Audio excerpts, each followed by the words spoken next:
Բյուրեղյա սրահում, որտեղ ամեն ինչ արտաքուստ է, անհավանական հայացք է պատռում, շքեղությունը վառում մի ցանկություն, որը ոչ մի պայմանագիր չի բացատրում։ Թաքուն սուրճերի շշուկով խոստումների միջ նուրբ հարցը, գցավի վերածում է ուժը պատասխանատվության։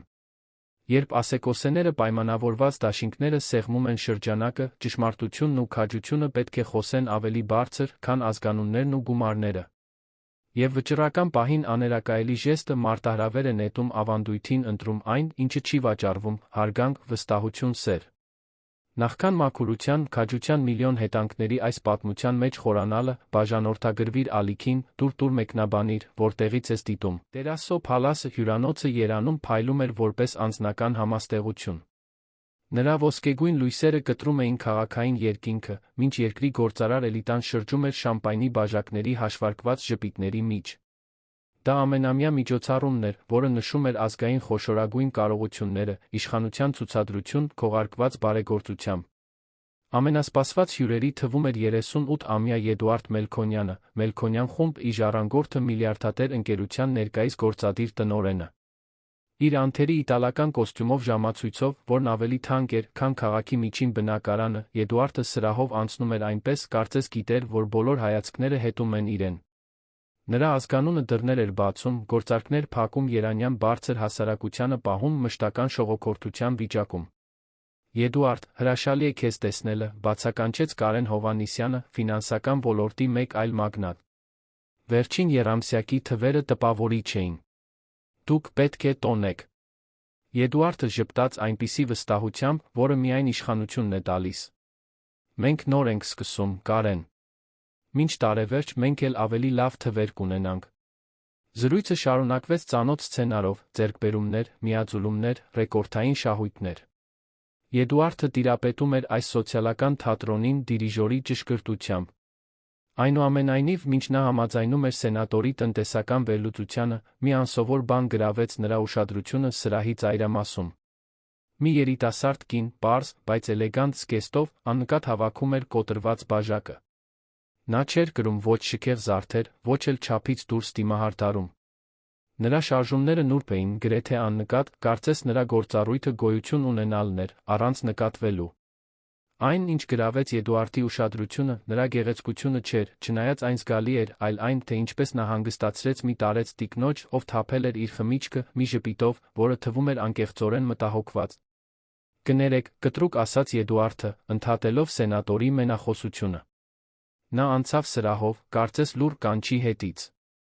Երիտասարդ կինը հիմա օգնում էր մատուցողին վերադասավորել սկուտեղը։ Էդուարդը կանգնեց մի քանի քայլ հեռավորության վրա, դիտելով նրան։ Նա չէր հանդես գալիս տպավորություն թողնելու համար, պարզապես գործում էր բնական բարությամբ։ Դուք հյուրանոցի աշխատակազմից եք, հարցրեց Էդուարդը, զարմացնելով նրան։ Նա շրջվեց, մի պահ թվում էր, թե չի հասկանում, որ Հայաստանի ամենահարուստ մարդկանցից մեկը խոսում է իր հետ։ Այո, պարոն։ Ես հատուկ միջոցառումների թիմից եմ։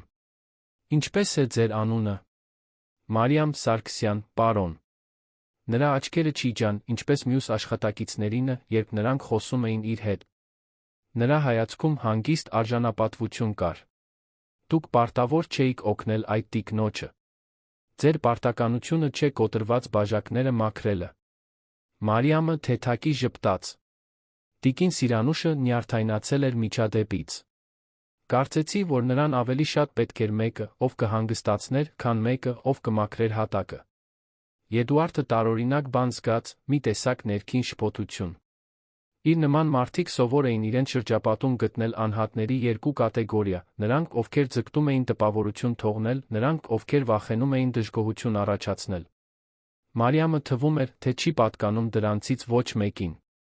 Որքան ժամանակ է, ինչ այստեղ եք աշխատում։ 2 տարի, պարոն։ Լավ աշխատանք է։ Նա աննկատ ստուգեց ժամացույցը։ Ես պետք է վերադառնամ աշխատանքի, եթե թույլ կտաք։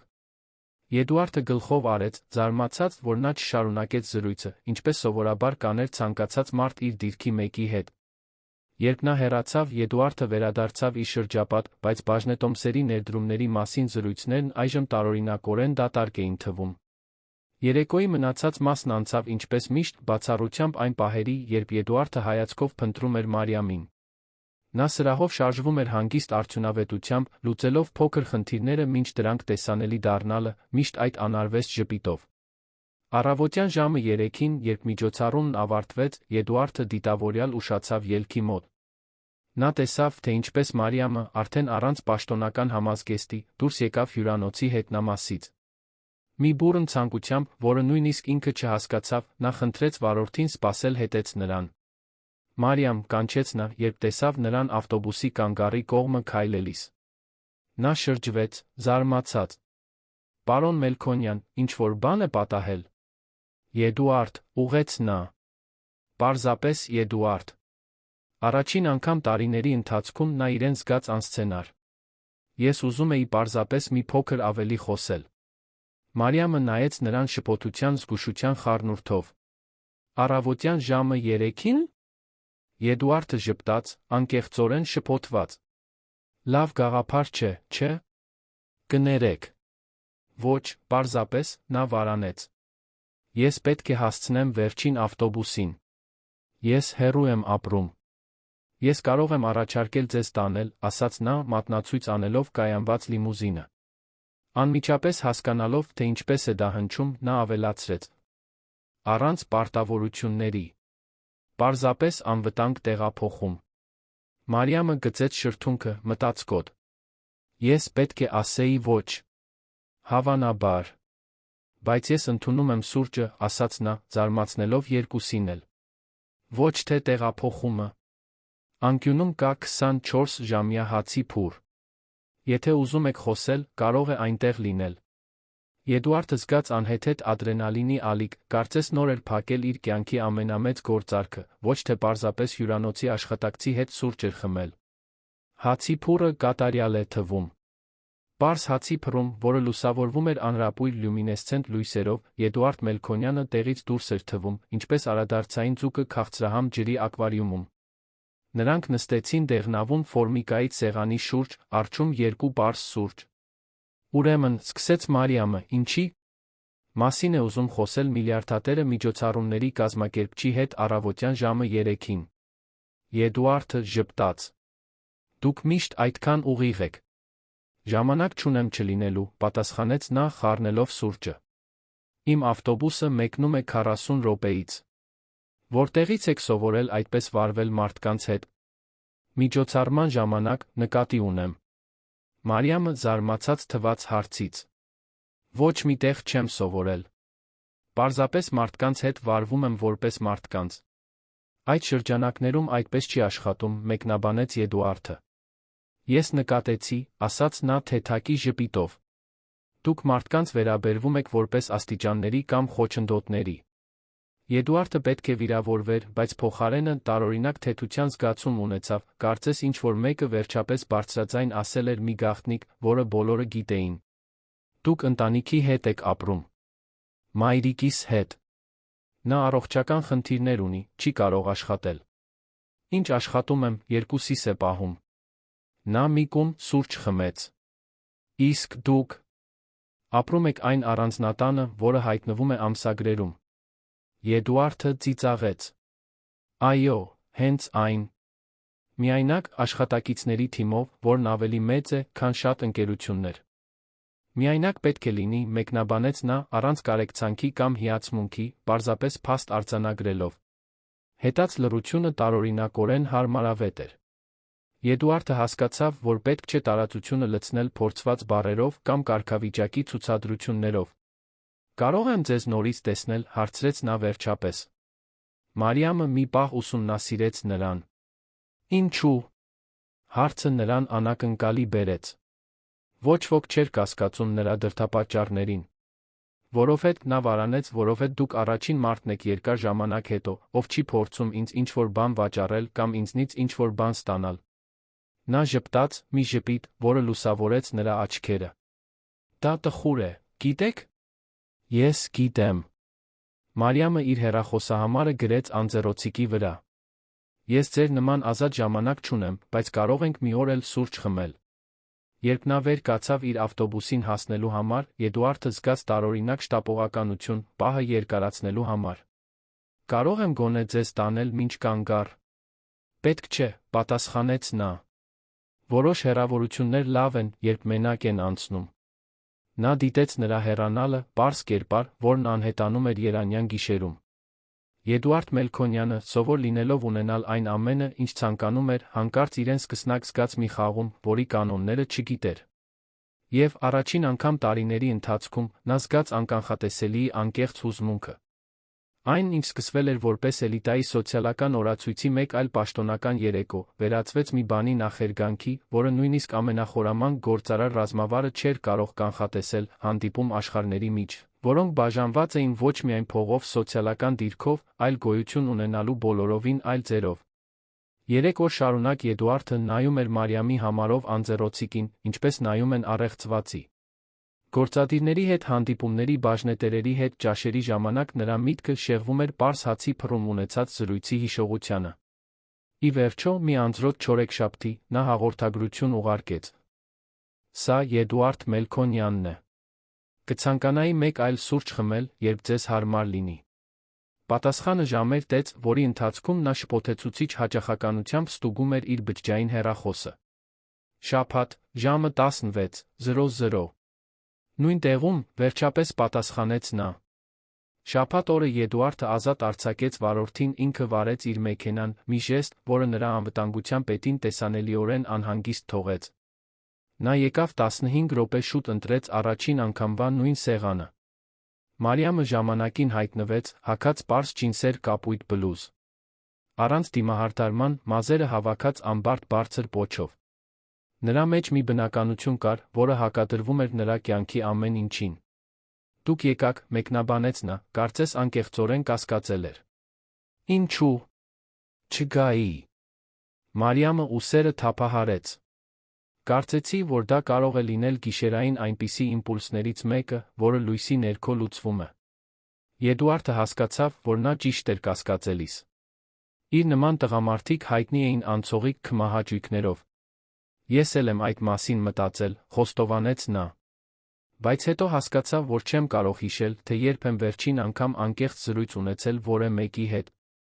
Նրանք նորից սուրճ պատվիրեցին։ Այս անգամ զրույցն ավելի հեշտությամբ հոսեց։ Մարիամը պատմեց իր անավարտ կրթության մասին կառավարման ոլորտում, որն ընդհատվել էր, երբ իր մայրը հիվանդացավ։ Էդուարդը խոսեց միակ ժառանգորդ լինելու ճնշման մասին, խեղդող սպասումներով։ Դուք երբեք չեք մտածել այլ բան անելու մասին, հարցրեց նա։ Էդուարդը շփոթված թվաց։ Ինչպես, այսինքն։ Մի բան, որը ընտանեկան բիզնեսի հետ ոչ մի կապ չունենար։ Չգիտեմ, հացի փուռ բացել, սերֆինգի ուսուցիչ լինել, գյուղում այծեր պահել։ Նա ծիծաղեց անկեղծ զարմանքով։ Այծեր պահել։ Դա պարզապես օրինակ է, ժպտաց նա։ Մի բան, որը ձեր ընտրությունը կլիներ, ոչ թե ժառանգություն։ Հարցը Էդուարդին հարվածեց որպես հայտնություն։ Երբ երեխա էի, շատ էի նկարում։ Ուզում էի ճարտարապետ լինել։ Տներ, տարածքներ նախագծել։ Եվ ինչու՞։ Չհետեցիք այդ ճանապարհին։ Հայրս ասաց, որ դա հոբբի է, ոչ թե կարիերա իմ ազգանունով մեկի համար։ Մարիամը գլխով արեց, հասկանալով։ Եվ դուք ընդունեցիք։ Ընտրություն չկար թվում էր։ Միշտ ընտրություն կա, Էդուարդ, ասաց նա հանգիստ վստահությամբ։ Որոշները պարզապես ավելի թանկ են արժեն, քան մյուսները։ Այդ կեսօրը վերածվեց թաղամասով զբոսանքի, հետո պարզ ընթրիքի անկյունային ռեստորանում, որտեղ ոչ ոք չճանաչեց Էդուարդ Մելքոնյանին։ Առաջին անգամ տարիների ընթացքում նա զգաց անանունության հաճույքը։ Հաջորդ շաբաթների ընթացքում նրանք զարգացրեցին գաղտնի առօրյա։ Էդուարդը հորինում էր հանդիպումներ, չեղարկում ժողովներ, ստեղծում տարածքներ իր օրակարգում, Մարիամի հետ հանդիպելու համար սովորական վայրերում, զբոսայգիներում, փոքրիկ գրախանութներում, փողոցային կինոթատրոններում։ Այդ հանդիպումներից մեկում, հաղթանակ զբոսայգում զբոսնելիս, Էդուարդը նկատեց, թե ինչպես Մարիամը անունով ողջունում էր շուկայավարներին, ինչպես է ժպտում անծանոթ երեխաներին, ինչպես է շոյում անցնողներին։ Ինչպես եք դա անում, հարցրեց նա։ Ինչն եմ անում։ Անծանոթների հետ այդքան հեշտությամբ կապվելը։ Մարիամը մի պահ մտածեց։ Չգիտեմ։ Միշտ այդպես եմ եղել։ Բոլորն էլ պատմություն ունեն, գիտեք։ Եվ յուրաքանչյուր պատմություն արժանի է, գոնե, ուշադիր հայացքի։ Իմ աշխարհում մարդիկ թաքցնում են իրենց իրական պատմությունները, մեկնաբանեց Եդուարդը։ Ամեն ինչ կատարում է, ռազմավարություն։ Ինչ տխուր աշխարհ, պարզապես պատասխանեց նա։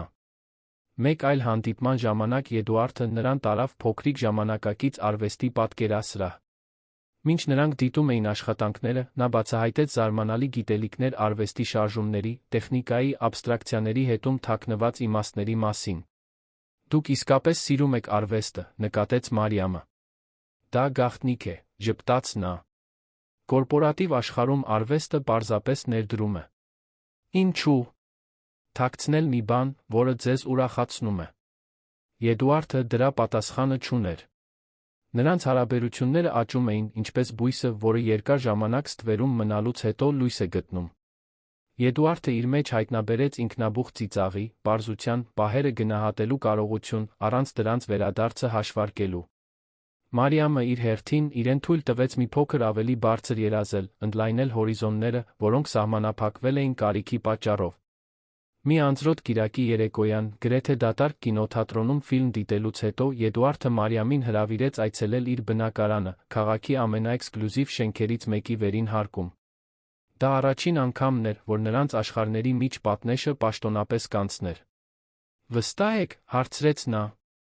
Մենք պարտավոր չենք դա անել։ Վստահ եմ, պատասխանեց նա։ Ես ուզում եմ, որ տեսնեք իմ կյանքի մի մասը։ Ամենաանձնական մասը։ Բնակարանը զբաղեցնում էր շենքի ամբողջ վերին հարկը, Երանի համայնապատկերային տեսարանով, որը քաղաքային քաոսը վերածում էր իմպրեսիոնիստական լույսերի բնապատկերի։ Բայց ոչ դիզայներական կահույքը, ոչ էլ կլիմայական գինու մառանը գրավեցին Մարիամի ուշադրությունը։ Դա մի կոնկրետ սենյակ էր, գրեթե թաքնված միջանցքի վերջում։ Ինչ է սա, հարցրեց նա, մտնելով ճարտարապետական գծագրերով, մոդելներով, ճարտարապետության գրքերով լի սենյակ։ Իմ գաղտնիքը, խոստովանեց Եդուարդը։ Երբ աշխատանքն անտանելի է դառնում, ես գալիս եմ այստեղ նախագծում տներ, որոնք երբեք չեն կառուցվի։ Մարիամը մատներով անցավ գծագրերի վրայով, ակնածանքով։ Դրանք տներ էին, որոնք նախատեսված էին մարդկանց համար, ոչ թե ցուցադրության տարածքներ, որոնք նախագծված էին ուշադրություն դարձնելով, թե ինչպես կլինի դրանցում ապրելը, ոչ թե ինչպես դրանք կտեսնվեին դրսից։ Սա հոբբի չէ, ասաց նա վերջապես։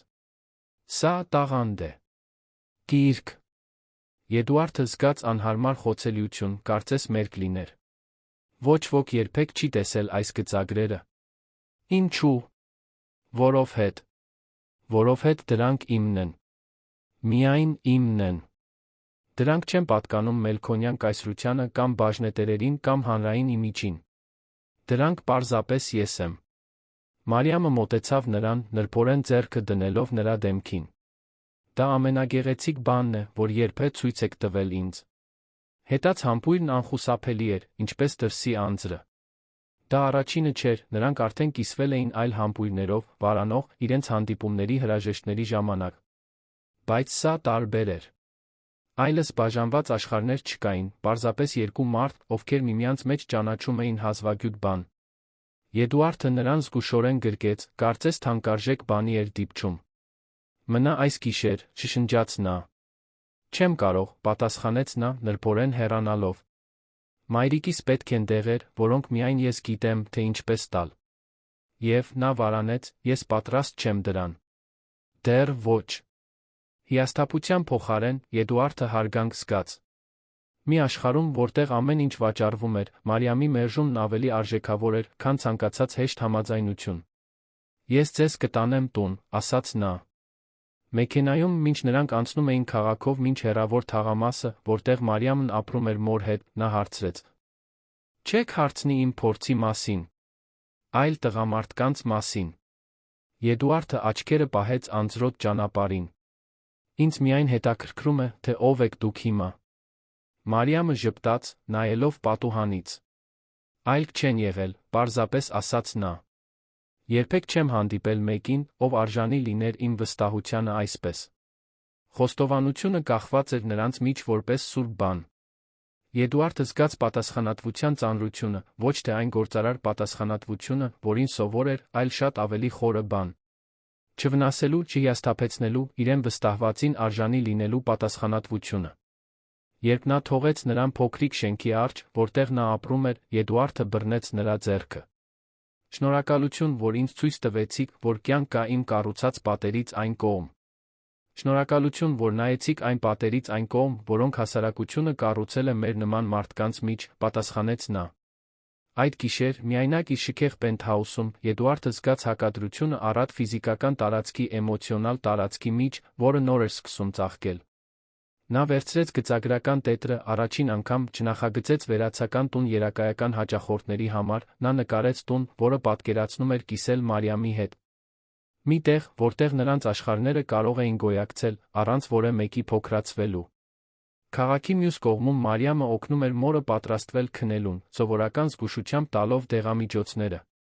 Դու տարբեր ես, նկատեց մոխրագույն մազերով տիկինը։ Քո աչքերը նոր փայլ ունեն։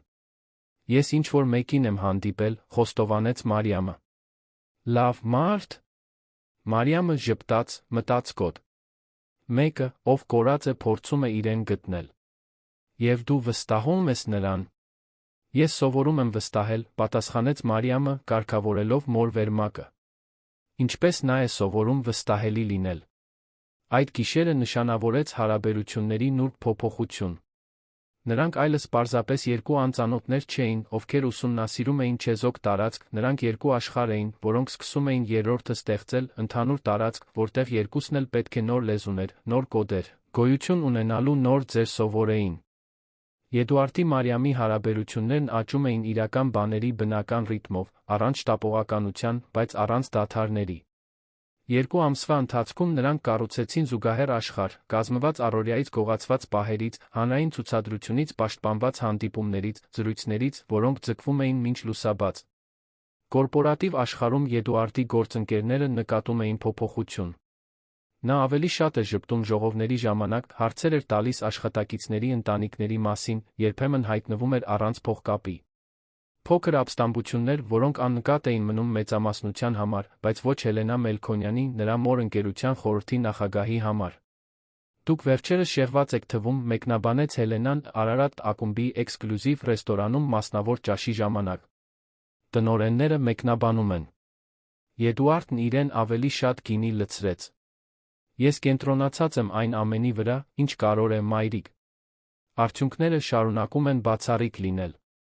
Հելենան, 60-ամյա կինը, ով ուներ այնպիսի խիստ կեցվածք, ով երբեք իրեն թույլ չէր տվել ճկվել ճնշման տակ, ուսումնասիրեց որդուն վերլուծական աչքերով։ Լուրեր կան, որ դու ինչ-որ մեկի հետ ես հանդիպում։ Մեկը, ով մեր շրջապատից չէ։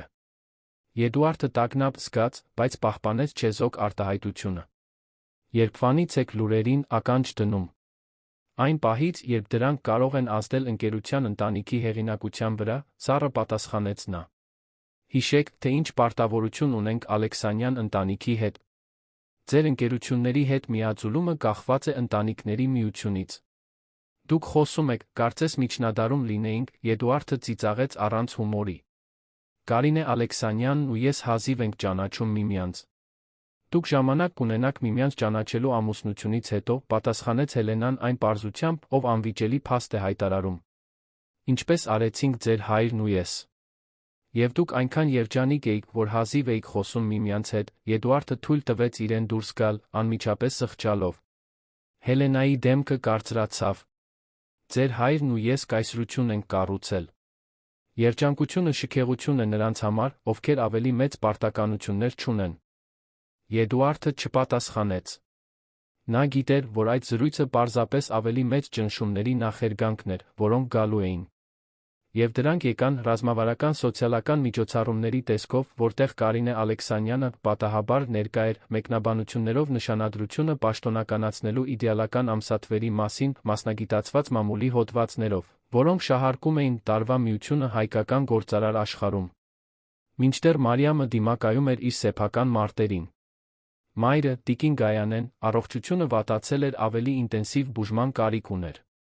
Հյուրանոցի աշխատավարձը հազիվ էր ծածկում հիմնական ծախսերը, էլ չասած նոր դեղամիջոցների մասին։ Մի հատկապես դժվար գիշեր, երբ դեղերը վերջացել էին, իսկ հաջորդ վճարումը դեռ հեռու էր, Մարիամը հուսահատ զանգահարեց Էդուարդին։ Չգիտեմ, թե ինչ անեմ, խոստովանեց նա, ձայնը խեղդված։ Փորձեցի վարկ վերցնել, բայց իմ անունս ցուցակում են նախորդ պարտքերի պատճառով։ Եդուարդը հայտնվեց 1 ժամ անց դեղամիջոցներով ծրարով։ Այստեղ բավական է հաջորդ բուժումների համար, ասաց նա, տալով ծրարը։ Մարիամը անհարմարությամբ նայեց փողին։ Չեմ կարող սա ընդունել։ Դա նվեր չէ, պարզաբանեց Եդուարդը։ Դա վարկ է, որը կվճարես, երբ կարողանաս։ Կամ երբեք, եթե նախընտրես։ Ինձ համար ֆինանսապես տարբերություն չկա, բայց ձեր մոր համար ամբողջ տարբերությունն է։ Մարիամը վարանեց, բաժանված հպարտության կարիքի մեջ։ Դուք չեք հասկանում, թե ինչ է նշանակում ինձ համար ֆինանսապես կախված լինել ինչ-որ մեկից։ Ես հասկանում եմ ավելին, քան պատկերացնում եք, նրբորեն պատասխանեց Եդուարդը։ Ես ծնվել եմ նախորդ սերունդներից ֆինանսապես կախված։ Տարբերությունն այն է, որ ինձ սովորեցրել են դա անվանել ժառանգություն, ոչ թե օգնություն։ Այդ գիշերը փոփոխություն նշանավորեց։ Այն բանից հետո, երբ տիկին Գայանեն քնեց, դեղորայք ընդունած կայուն, նրանք մինչ ուշ գիշեր զրուցեցին պարզ խոհանոցում։ Ոչ թե փողի կամ սոցիալական դասերի մասին, այլ վախերի, երազանքների, այն մարդկանց մասին, ովքեր ուզում էին դառնալ։ Ես վախենում եմ, որ մեր մեջ սա պարզապես ընդմիջում է ձեր իրական կյանքում, խոստովանեց Մարիամը։ Որ մի օր դուք կվերադառնաք ձեր աշխարհ, ես պարզապես հետաքրքիր հիշողություն կլինեմ։ Եդուարդը բռնեց նրա ձեռքերը իր ձեռքերում։ Մեր մեջ սա միակ իրական բանն է իմ կյանքում հիմա։ Ամեն ինչ մնացածը, ընկերությունը, սոցիալական միջոցառումները, սպասումները, թվում է մի ներկայացում, որը ես հոգնել եմ բեմադրելուց։ Երբ այս անգամ համբույրը տեղի ունեցավ, այլս վարանում չկար։ Կար շտապողականություն, ճշմարտություն, այն անհրաժեշտությունը հաստատելու, որ այդ կապն ամեն առումով շոշափելի էր։ Եդուարդը նրան զգուշորեն տարավ փոքրիկ սենյակ, գրեթե ակնածանքով։ Պարզ միջավայրում, բամբակյա վարագույրներով մեկտեղանոց մահճակալով, նա իրեն ավելի տանը զգաց, քան ցանկացած շքեղ միջավայրում։ Ես ձեզ ինչ-որ բան պետք է ասեմ, շշնջաց Մարիամը, երբ նա սկսեց բացել իր բլուզի կոճակները։ Ես երբեք ոչ ոքի հետ այսպես չեմ եղել նախկինում։ Եդուարդը կանգ առավ, զարմացած։ Երբեք։ Նա գլխով արեց, ամոթից կարմրելով։ Միշտ չափազանց զբաղված եմ եղել մայրիկիս խնամելով, աշխատելով, սովորելով։ Եվ երբեք չեմ հանդիպել մեկին, ով նա վարանեց։ Ինչով, նրբորեն հարցրեց նա։ Ով ինձ բավականաչափ անվտանգություն կզգացներ, շշնջալով ավարտեց նա։ Կցավա՞։ Հարցրեց նա, անհայտին ամբողջությամբ հանձնվողի խոցելիությամբ։ Այդ պահին Եդուարդը զգաց իր վրա դրված վստահության ծանրությունը։ Դա պարզապես կույս մարմին չէր, դա հոգի էր, որն ընտրել էր իր մտերմության առաջին փորձը նրա հետ կիսելու բոլոր հնարավորություններից։ Ես կարող եմ կանգ առնել ցանկացած պահի, երբ դուք կցանկանաք, խոստացավ նա։ Մենք միասին կբացահայտենք, թե ինչն է ձեզ լավ զգացնելու։ Հետածը պարզապես ֆիզիկական արարք չէր, այլ հայտնություն։ Եդուարդը սովոր անցողիկ կատարողական հարաբերությունների հայտնաբերեց ցանկության տարածքով մեկին նրբորեն առաջնորդելու հաճույքը։ Մարիամը իր հերթին անփորձությունը վերածեց հետաքրքրասիրության, անվստահությունը հանձնումի։ Դուք լավ եք, հարցրեց Եդուարդը հետո, մինչ նրանք գրկախառնված մնում էին նեղ մահճակալում։ Մարիամը ժպտաց, փարվելով նրա կրծքին։ Ես ավելին եմ, քան լավ։ Ես ամբողջական եմ։ Կատարյալ պարզության մի պահին Եդուարդը հասկացավ, որ անփոխարինելի բան է ստացել, մեկի բացարձակ վստահությունը, ով ընտրել էր իր ամենախորը խոցելիությունը նրա հետ կիսելու։ Շնորհակալություն, շշնջաց նա նրա մազերին։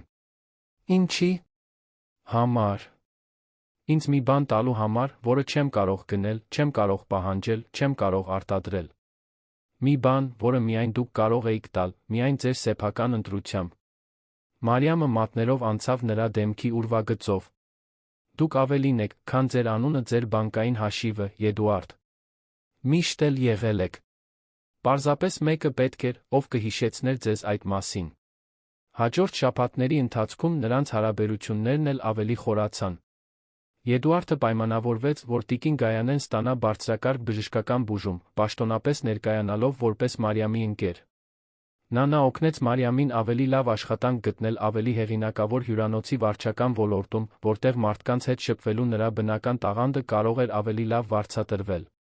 Ես չեմ ուզում, որ մտածես, թե փորձում եմ քեզ փոխել, բացատրեց նա, երբ Մարիամը մտահոգություն հայտնեց հանկարծակի արտոնությունների վերաբերյալ։ Ես պարզապես ուզում եմ հեռացնել խոչընդոտները, որպեսզի դու կարողանաս լինել հենց այն, ինչ կաս, առանց ֆինանսական մտահոգության մշտական ծանրության։ Եվ ով եմ ես առանց այդ ծանրության, հարցրեց Մարիամը, կես կատակով, կես լուրջ։ Ես վախենում եմ կորցնել ինձ այս ամենի մեջ։ Դու այն կինն ես, ով ինձ սովորեցրեց, որ բարությունը թուլություն չէ, որ իսկականությունը ավելի արժեքավոր է, քան կարգավիճակը, որ արժանապատվություն կա նրանց խնամելու մեջ, ում սիրում ենք, համոզված պատասխանեց Էդուարդը։ Դա չի փոխվի ֆինանսական դժվարություններով կամ առանց դրանց։ Մի առոտ կիրակի Էդուարդը Մարիամին ներկայացրեց իր լավագույն ընկերոջը, Ռաֆայել Գրիգորյանին, հաջողակ ճարտարապետի, ում ճանաչում էր դպրոցական տարիներից։ Ուրեմն դուք եք հայտնի Մարիամը, ժպտաց Ռաֆայելն իր տանը ճաշի ժամանակ։ Ես երբեք Էդուարդին այսպիսին չեմ տեսել նախկինում։ Կարծես ինչ-որ մեկը լույսերը միացրել լինի նրա ներսում։ Մարիամը կարմրեց։ Նա չափազանցնում է իմ մասին։ Իրականում միջամտեց Ռաֆայելի կինը Սոֆյան, նա ավելի շատ խոսում է այն մասին, թե ինչպես եք դուք նրան փոխել, քան ձեր մասին։ Թարմացնող է տեսնել նրա սոցիալական շրջապատից ինչ-որ մեկին այդքան սիրահարված։ Ես նրա սոցիալական շրջապատից չեմ, նրբորեն ուղղեց Մարիամը։ Ես պարզապես այն կինը, ում սիրում եմ, ավելացրեց Էդուարդը, ձեռքը բռնելով սեղանի վրա։ Հայտարարությունը, որն այդքան բնական էր արված այլ մարդկանց ներկայությամբ, ստիպեց Մարիամին սառչել զարմանքից։ Դուք ինձ սիրում եք, հարցրեց նա հետո, երբ մենակ էին այգում։ Էդուարդը լրջությամբ նայեց նրան։ Ավելի շատ, քան կարծում էի, որ կարող եմ սիրել որևէ մեկին։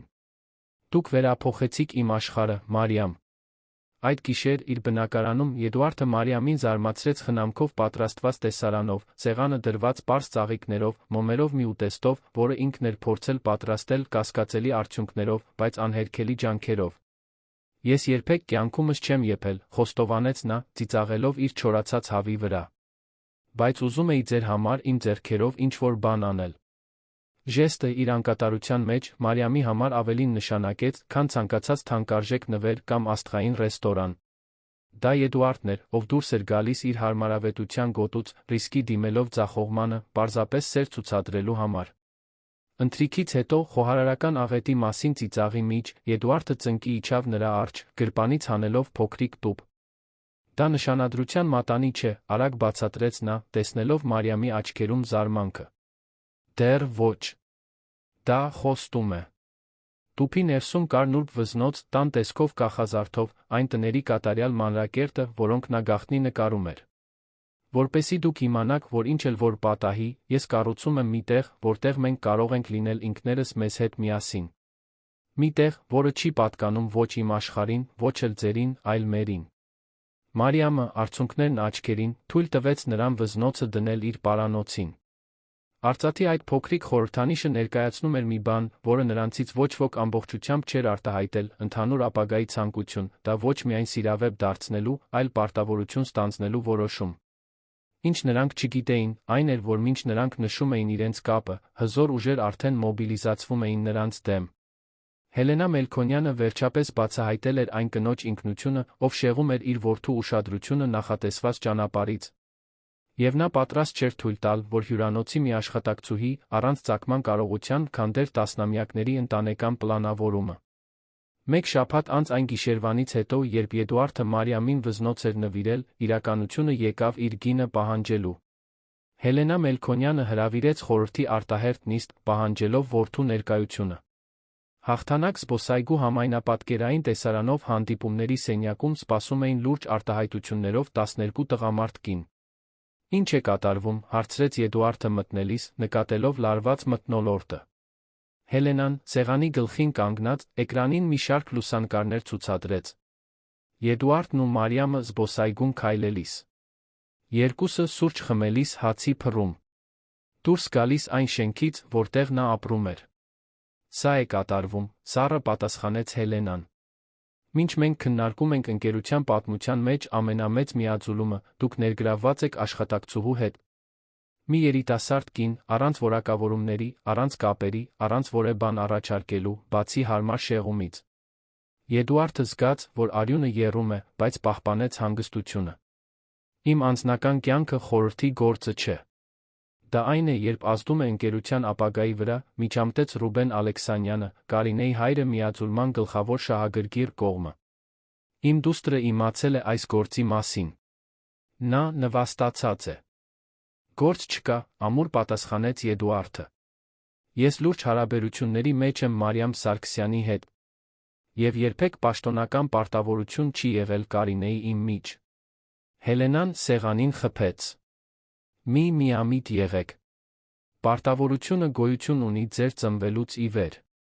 Մելքոնյան Ալեքսանյան ընտանիքների միությունը նշանակում է վերահսկողություն ազգային ֆինանսական շուկայի 35% ի վրա։ Հետաց քննարկումը դաժան էր։ Եդուարդը առաջին անգամ բացահայտորեն դիմակայեց խորհրդին իր մորը, հրաժարվելով ընդունել, որ իր սիրտը փոխանակային արժույթ է առտրային գործարքի մեջ։ Եթե ընկերությունն այդպես է աշխատում, ապա գուցե ես այլս չեմ ուզում լինել դրա մասը, հայտարարեց նա վերջապես։ Հելենան սառը ժպտաց։ Ձեր բաժնետոմսերի 85%-ը ընտանեկան տրաստում է։ Դուք չեք կարող պարզապես հեռանալ։ Բայց կարող եք անշուշտ հեռացվել նախագահի պաշտոնից, եթե խորհուրդը համարի, որ ձեր անձնական որոշումները վտանգում են ընկերության արժեքը։ Սպառնալիքը թունավոր կախված էր օդում։ Եդուարդը դուրս եկավ ժողովից, իմանալով, որ պատերազմ է հայտարարվել, որ նա պետք է զգուշորեն ընտրեր իր մարտերը։ Մինչդեռ Մարիամը դիմակայում էր իր սեփական փոթորիկներին։ Նոր հյուրանոցում, որտեղ նա աշխատում էր, սկսեցին լուրեր շրջանառվել այն մասին, թե ինչպես է նա աշխատանք գտել։ Ակնարկող հայացքներ, շնչված մեկնաբանություններ, ներխուժող հարցեր իր հարուստ ընկերոջ մասին։ Մի հատկապես դժվար կեսօր Մարիամին կանչեցին ղեկավարության սենյակ։ Տիկին Սարգսյան, սկսեց մենեջերը, միջին տարիքի կին, շփոթված արտահայտությամբ, մենք ստացել ենք տեղեկություններ ձեր հարաբերությունների մասին Եդուարդ Մելքոնյանի հետ։ Իմ անձնական կյանքը չի խանգարում իմ աշխատանքին, պատասխանեց Մարիամը, պահպանելով արժանապատվությունը։ Խնդիրն այն է, որ Ալեքսանյան խումբը հենց նոր ձեռք բերեց այս հյուրանոցային ցանցի մեծամասնական մասնակցությունը։ Եվ նրանք արտահայտեցին անհարմարություն ձեր ներկայությամբ։ Հարվածը ճշգրիտ էր։ Մարիամը անմիջապես հասկացավ ուղերձը, նրան հեռացնում էին ոչ թե անկարողության պատճառով, այլ հզոր շահերի ճանապարհին գոյություն ունենալու համար։ Ինձ աշխատանքից հեռացնում են։ Մենեջերը առաջարկեց պատվավոր հեռանալ տեղափոխում հեռավոր մասնաճյուղ, մեկ այլ քաղաքում։ Այլընտրանքը խիստ գնահատման գործընթացն էր, որն անխուսափելիորեն կհանգեցներ աշխատանքից ազատմանը ցածր արդյունավետության պատճառով։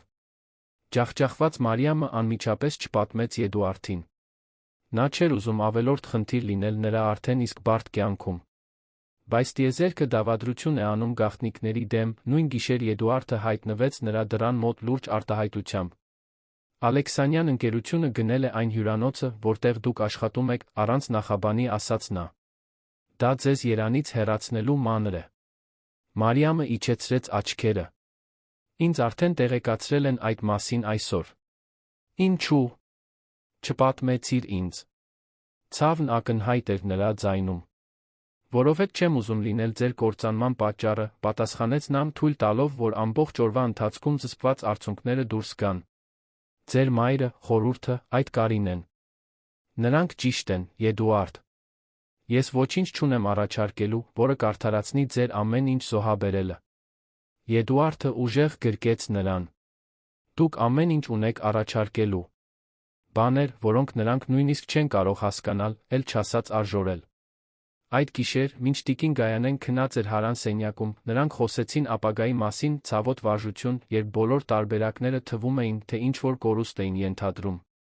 Եդուարդը առաջարկեց, որ Մարիամը մայրը ժամանակավորապես տեղափոխվեն իր բնակարան։ Մարիամը մերժեց, վախենալով ցուցադրությունից լրացուցիչ ճնշումներից։ Ես պետք է դա լուծեմ իմ ձով, պնդեց նա։ Ես չեմ կարող ամեն ինչում ձեզնից կախված լինել։ Թույլ տվեք գոնե ձեզ համար մեկ այլ աշխատանք գտնել, Ալեքսանյանների հասանելիությունից դուրս։ Եվ ինչպես իմանամ, թե արդյոք ես այն ստացել եմ արժանինքներով, թե ձեր ազդեցությամբ։ Հարցը նրանց միջ կախված էր որպես բաց վերք։ Եդուարդը հասկացավ երկընտրանքը, փորձելով պաշտպանել նրան, օգտագործելով իր իշխանությունը, նա ի վերջո ուժեղացնում էր նրանց միջ անհավասարությունը։ Հաջորդ օրերին ճնշումն աճեց բոլոր կողմերից։ Կարինե Ալեքսանյանը, քանդակված գեղեցկության սուր հավակնությունների կինը, առանց նախազգուշացման հայտնվեց Էդուարդի գրասենյակում։ Ուրեմն դա ճիշտ է, մեկնաբանեց նա, հաշվարկող աչքերով դիտելով միջավայրը։ Մեծ Էդուարդ Մելքոնյանը սիրահարված է սպասուհուն։ Նա սպասուհի չէ, դա ձեր գործը չէ, պատասխանեց Էդուարդը, առանց վեր կենալու։ Կարինեն ժպտաց, նստելով նրա դիմաց։ Ընդհակառակը, սիրելիս։ Եթե մենք 3 ամսից ամուսնանալու ենք, ինչպես հայտարարվեց հաջորդ շաբաթվա գալամիջոցառմանը, ձեր մասին ամեն ինչ իմ գործն է։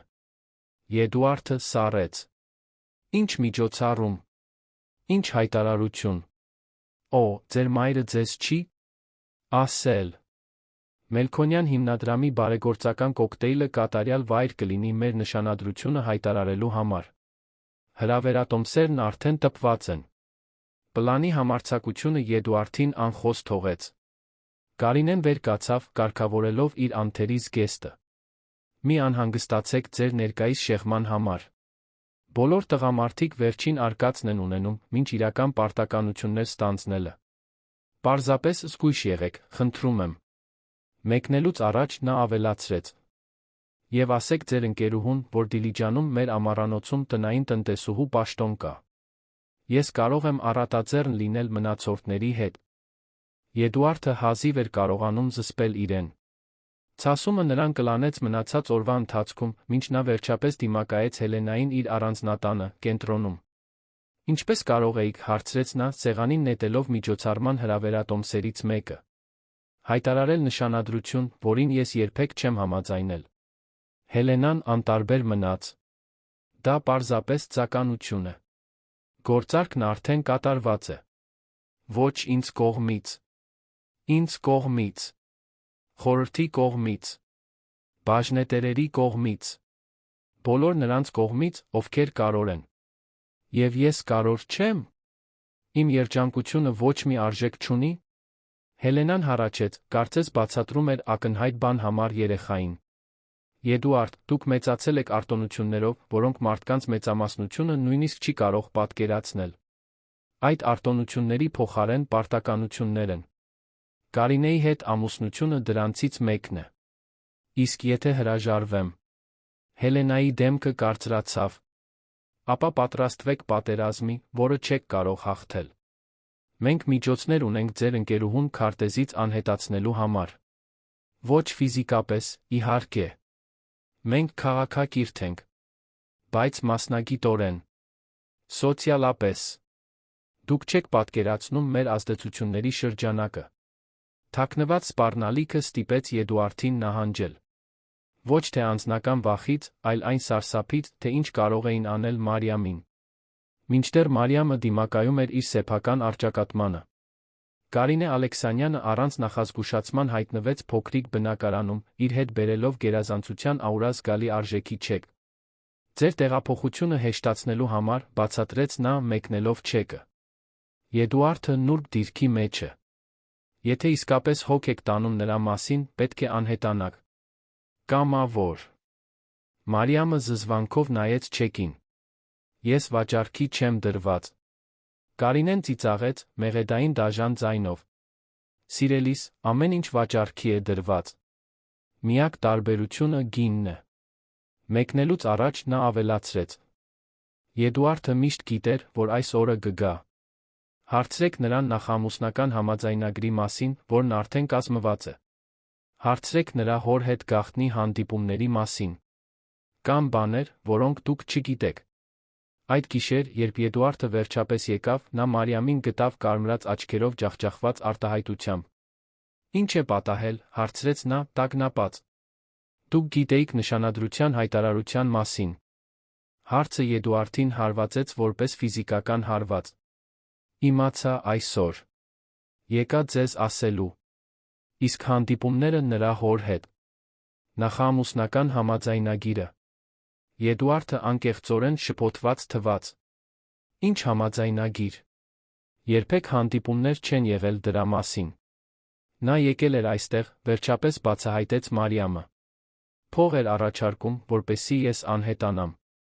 Եվ բաներ էր ասում։ Բաներ, որոնք իմաստ ունեն, Էդուարդ։ Այն մասին, թե ինչպես դուք միշտ գիտեիք, որ այս օրը կգա։ Այն մասին, թե ինչպես եմ ես հետաձգում անխուսափելին։ Զայրույթը ցնցումը կլանեցին Եդուարդին։ Նա ստում է։ Երբեք համաձայնագիր չի եղել, երբեք հանդիպումներ չեն եղել։ Բայց կասկածն արդեն տնկվել էր։ Անվստահության սերմը, որը ջրվել էր Մարիամի բնական անապահովություններով, սկսում էր բողբոջել։ Ինչպես կարող եմ իմանալ, հարցրեց նա, ձայնը գրեթե շշուկ։ Ինչպես կարող եմ վստահ լինել, որ ես պարզապես դադար չեմ իրական կյանքից առաջ։ Եդուարդը փորձեց գրկել նրան, բայց նա հեռացավ։ Նրանց միջ ֆիզիկական հեռավորությունը խորհրդանշում էր անորոշությունների աճող անդունդը։ Ինչ ժամանակ է պետք, վերջապես ասաց Մարիամը։ Ժամանակ մտածելու, որոշելու, թե արդյոք այս ամենը իմաստ ունի։ Ինչ եք ասում, Եդուարդի ձայնը դողաց։ Ես ասում եմ, որ գուցե նրանք ճիշտ են։ Գուցե մենք պարզապես հետաձգում ենք անխուսափելին։ Բառերը նրանց միջ ընկան որպես ապակու բեկորներ։ Եդուարդը փորձեց վիճել, աղաչել, բացատրել, որ ամեն ինչ մանիպուլյացիա էր։ Բայց վնասն արդեն պատճառվել էր։ Կարինեն ճշգրիտ էր իր դաժանության մեջ, հարձակվելով հենց Մարիամի ամենախորը անապահովությունների վրա։ Երբ Եդուարդը վերջապես դուրս եկավ բնակարանից, նա զգաց, որ ինչ-որ հիմնարար բան կոտրվել էր։ Դա պարզապես վեճ չէր, դա վստահության էրոզիան էր, կասկածի թույնը, որը թափանցում էր նրանց կառուցածի հիմքերի մեջ։ Հաջորդ առավոտ, երբ նա փորձեց զանգահարել Մարիամին, հայտնաբերեց, որ նրա համարը փոխվել է։ Երբ նա գնաց բնակարան, հանդիպեց մի հարանի, ով տեղեկացրեց, որ նա մայրը հեռացել էին լուսադեմին, իրենց հետ վերցնելով միայն անհրաժեշտը։ Մարիամն անհետացել էր, հենց այնպես, ինչպես Կարինեն էր ցանկանում։ Միակ հուշումը պարզ գրությունն էր, որը թողնվել էր պահակակետում։ Ես պետք է հայտնաբերեմ, թե ով եմ առանց ձեզ, նախքան կորոշեմ, թե արդյոք կարող եմ ինչ-որ մեկը լինել ձեզ հետ։ Խնդրում եմ, մի փնտրեք ինձ։ Եթե այն, ինչ ունենք, իրական է, մենք միմյանց մոտ վերադառնալու ճանապարհ կգտնենք, երբ ժամանակը ճիշտ լինի։ Եդուարդը թուղթը պահեց կրծքին, զգալով, որ աշխարհը փլուզվում է իր շուրջը։ Փայլուն ռազմավարը մարդը, ով հեշտությամբ նավարկում էր կորպորատիվ աշխարհի դավաճանական ծովերով, ամբողջովին կորած էր միակ տարածքում, որն իսկապես կարոր էր սրտում։ 3 շաբաթ անցան առանց Մարիամից լուրերի։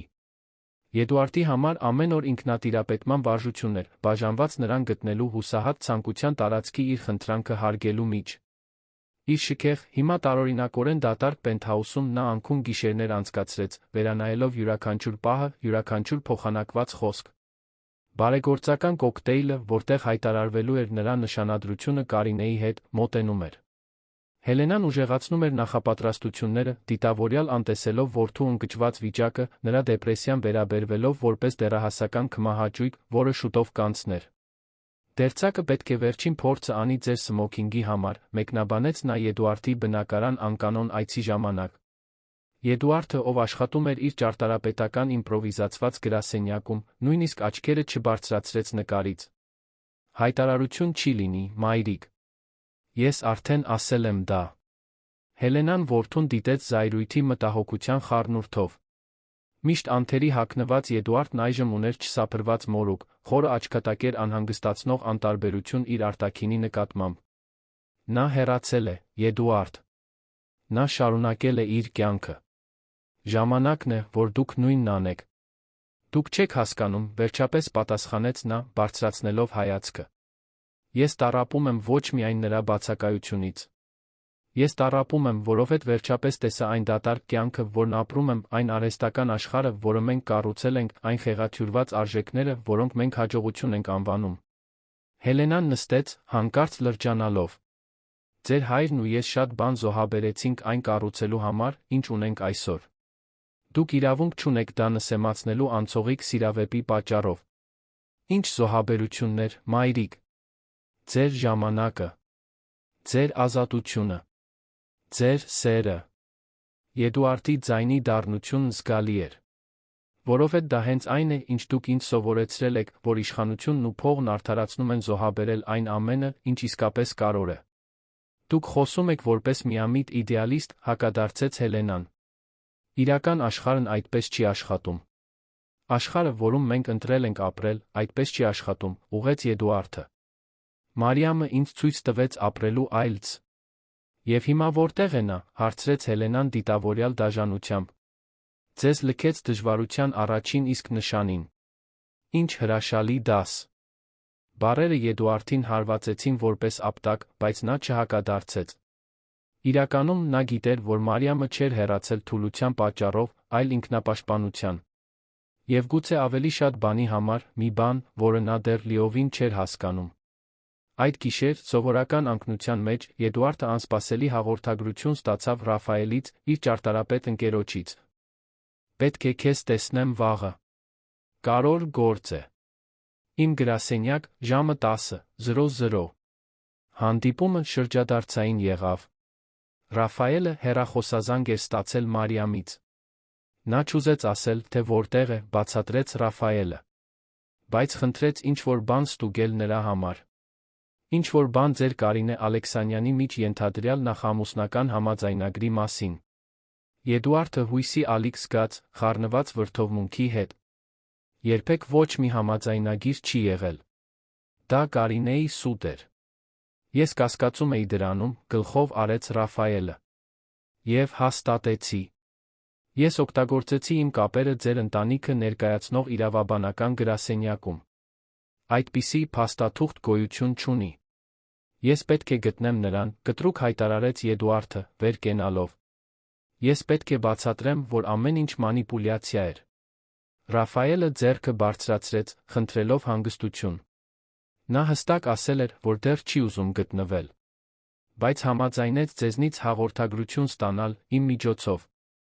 Այդ կեսօր Եդուարդը վերագրեց մի նամակ, բացատրելով ամեն ինչ ստերը, մանիպուլյացիաները, իր անփոփոխ սերը։ Նա այն հանձնեց Ռաֆայելին այն անհանգստությամբ, ով իր կյանքը վստահում է սուրհանդակին։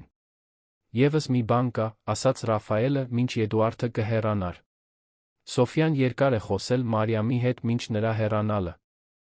Նա ասաց, որ Մարիամը չէր հեռացել պարզապես կասկածների կամ սպառնալիքների պատճառով։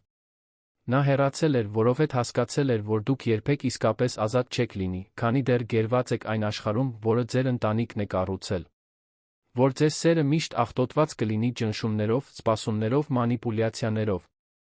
Բառերը Եդուարդին հարվածեցին որպես ցավալի հայտնություն։ Մարիամը չէր հեռացել սիրո կամ նրա հանդեպ վստահության բացակայության պատճառով, այլ այն պատճառով, որ հասկացել էր, որ իրենց սերը երբեք չէր ծաղկի այդքան թունավոր հողում։ Հաջորդ օրերին սկսվեց փոխակերպում։ Եդուարդը սկսեց ավելի շուտ գալ գրասենյակ, ավելի ուշ հեռանալ։ Նա սուզվեց թվերի, պայմանագրերի, կորպորատիվ կառույցների մեջ, ոչ թե որպես շեղում, այլ նորացված նպատակով։ Հելենան դա մեկնաբանեց որպես պատասխանատվության վերադարձ, նա քիչ գիտեր, որ դա հակառակն էր։ Մեծ միջոցառման նախօրեին Եդուարդը արտահերթ հանդիպում հրավիրեց իր անձնական իրավաբանների հետ, ոչ թե ընկերության։ Հանդիպումը դեթ ժամեր։ Փաստաթղթեր ստորագրվեցին, ռազմավարություններ մշակվեցին, արտակարգ իրավիճակների պլաններ սահմանվեցին։ Երբ բարեգործական կոկտեյլի օրը եկավ, Եդուարդը բոլորին զարմացրեց, հայտնվելով անթերի հագնված, սափրված, հանգիստ ժպիտով, որը ոչ ոք չէր տեսել շաբաթներ շարունակ։ Ուրախ եմ, որ դուք իմաստություն եք ձեռք բերել, մեկնաբանեց Հելենան, մինչ հյուրերը սկսում էին ժամանել Հայաստանի ազգային պատկերասրահի շքեղ սրահ, հատուկ առիթի համար զարդարված։ Շնորհակալություն ամեն ինչի համար, մայրիկ, պատասխանեց Եդուարդը, համբուրելով նրա այտը անկեղծ քնքշությամբ։ Ժեստը, որն անսովոր էր նրանց միջ, Հելենային պահի համար շփոթեցրեց։ Միջոցառումն անցավ սոցիալական պարի կանխատեսելի խորեոգրաֆիայով, շամպայնը հոսում էր, լուսանկարիչները նկարում էին փորձված ժպիտներ, զրույցներ ֆինանսական շուկայի Մելքոնյան Ալեքսանյան ընտանիքների նոր նախագծերի մասին։ Կարինեն շրջում էր սովորած էլեգանտությամբ, Եդուարդին նետելով դավադրական հայացքներ, որոնց նա պատասխանում էր հեռավոր քաղաքավարությամբ։ Երբ ելույթի ժամանակը եկավ, Հելենան բարձրացավ հայտարարության համար պատրաստված փոքր բեմ։ Նրա կողքին Ռուբեն Ալեքսանյանը հաղթական ժպտում էր։ Եդուարդին կանչեցին միանալ նրանց, որին հետեց Կարինեն, ով գրեթե լողաց դեպի ուշադրության կենտրոն։ Մենք այստեղ ենք ոչ միայն Մելքոնյան հիմնադրամի աշխատանքը նշելու համար, սկսեց Հելենան, այլ նա կիսվելու մի լուրով, որը ներկայացնում է մեր ընկերությունների ապագան։ Երկու ընտանիքների միությունը, որոնք կներեք, մայրիկ, քաղաքավարի ընդհատեց Եդուարդը, վերցնելով խոսափողը։ Զարմանքի շշուկ անցավ սրահով։ Հելենային երբեք ոչ ոք չէր ընդհատում։ Ես կցանկանայի այլ հայտարարություն անել, շարունակեց Էդուարդը հստակ ամուր ձայնով։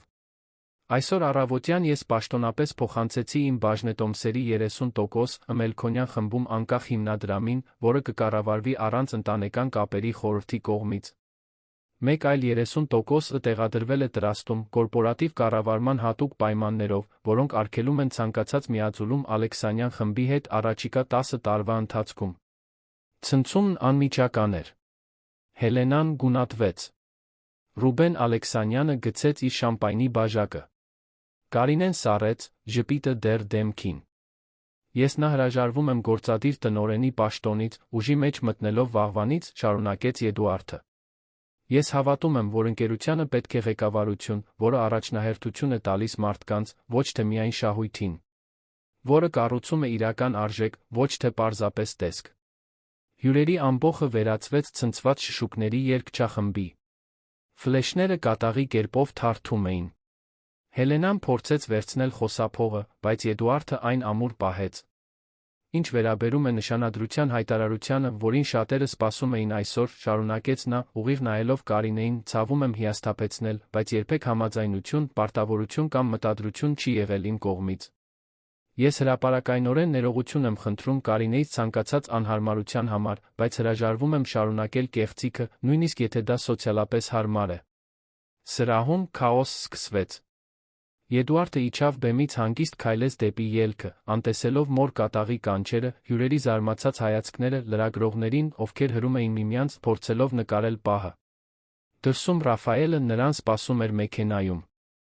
Դե, մեկնաբանեց ընկերը, մինչ նրանք հեռանում էին թանգարանից, դա տպավորիչ էր։ Էդուարդը խորը շունչ քաշեց, զգալով անսահման թեթություն։ Դա անհրաժեշտ էր։ Ես չեմ կարող քանդել Մելքոնյան կայսրությունը, ոչ էլ ուզում եմ ոչնչացնել ծնողներիս ժառանգությունը։ Բայց ես կարող եմ այն վերափոխել ավելի էթիկական, ավելի մարդկային բանի։ Եվ ես, անշուշտ, կարող եմ ազատվել այն կապանքներից, որոնք խանգարում էին ինձ ապրել իսկապես։ Եվ հիմա… Էդուարդը նայեց պատուհանից, դիտելով քաղաքը, որը նա միշտ ճանաչել էր, բայց որն այժմ տարբեր էր թվում, կարծես առաջին անգամ էր տեսնում։ Հիմա ես պետք է գտնեմ Մարիամին։ Ոչ թե նրան հետ բերելու համար, այլ ցույց տալու համար, թե ով եմ դարձել։ Որ ես ընտրել եմ ազատ լինել, նույնիսկ եթե դա նշանակում է կորցնել իշխանություն, կարգավիճակ, ընտանեկան հավանություն։ Որ ես հասկացել եմ ամենակարևոր դասը, որ նա ինձ տվեց, որ ամբողջականությունն անգին է։ Ռաֆայելը ժպտաց, նրան ծրար տալով։ Սոֆյան երեկ խոսել է նրա հետ։ Նա Ծաղկաձորում է, մորը խնամելիս Լճապնյա տանը, որը վարձել է իր խնայողություններով։ Հեռակա աշխատում է փոքրիկ հյուրատանը, միջոցառումներ կազմակերպելով։ Էդուարդը ծրարը բռնեց որպես գանձ։ Ներսում Մարիամի հասցեն էր Սոֆյայի կարճ գրությունը։ Նա պատրաստ է լսել, բայց ոչ վերադառնալ։ Գնացեք որպես մեկը, ով հասկացողություն է փնտրում, ոչ թե որպես մեկը, ով սպասում է վերսկսել այնտեղից, որտեղ կանգ էր առել։ Հաջորդ առավոտ, իրավաբանների խորհրդի անդամների հետ լարված հեռախոսազանգերի գիշերից հետո, Հելենայի հետ ոչ մի հաղորդակցություն, ով հրաժարվում էր պատասխանել իր զանգերին, Էդուարդը ճանապարհ ընկավ դեպի Ծաղկաձոր։ Ոչ իր փոշչիով, ոչ էլ վարորդով, նա ինքը վարեց սովորական վարձակալված մեքենան, իր հետ վերցնելով միայն անհրաժեշտ պայուսակը։ Փոքրիկ պատմական լեռնային քաղաքը, իր քարե փողոցներով, գաղութային առանձնատներով, Երանի կորպորատիվ աշխարհից առանձին տիեզերք էր թվում։ Էդուարդը հետեց հրահանգներին, մինչ գտավ մի պարզ երկհարկանի կապույտ տուն, լճի տեսարանով։ Սիրտը արագ զարկերով, նա թակեց դուռը։ Երբ այն բացվեց, հայտնվեց ոչ թե Մարիամը, այլ տիկին Գայանեն, ով տեսանելիորեն ավելի առողջ էր, քան վերջին անգամ, երբ նա տեսել էր նրան։ Էդուարդ, ասաց նա առանց զարմանքի։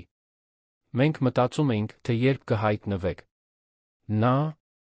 Լճափին, տիկին Գայանեն մատնացույց արեց հեռավոր կերպարին, ով նստած էր ավազի վրա, դիտելով լիճը։ Գնացեք այնտեղ։ Նա սպասել է, նույնիսկ առանց ընդունելու։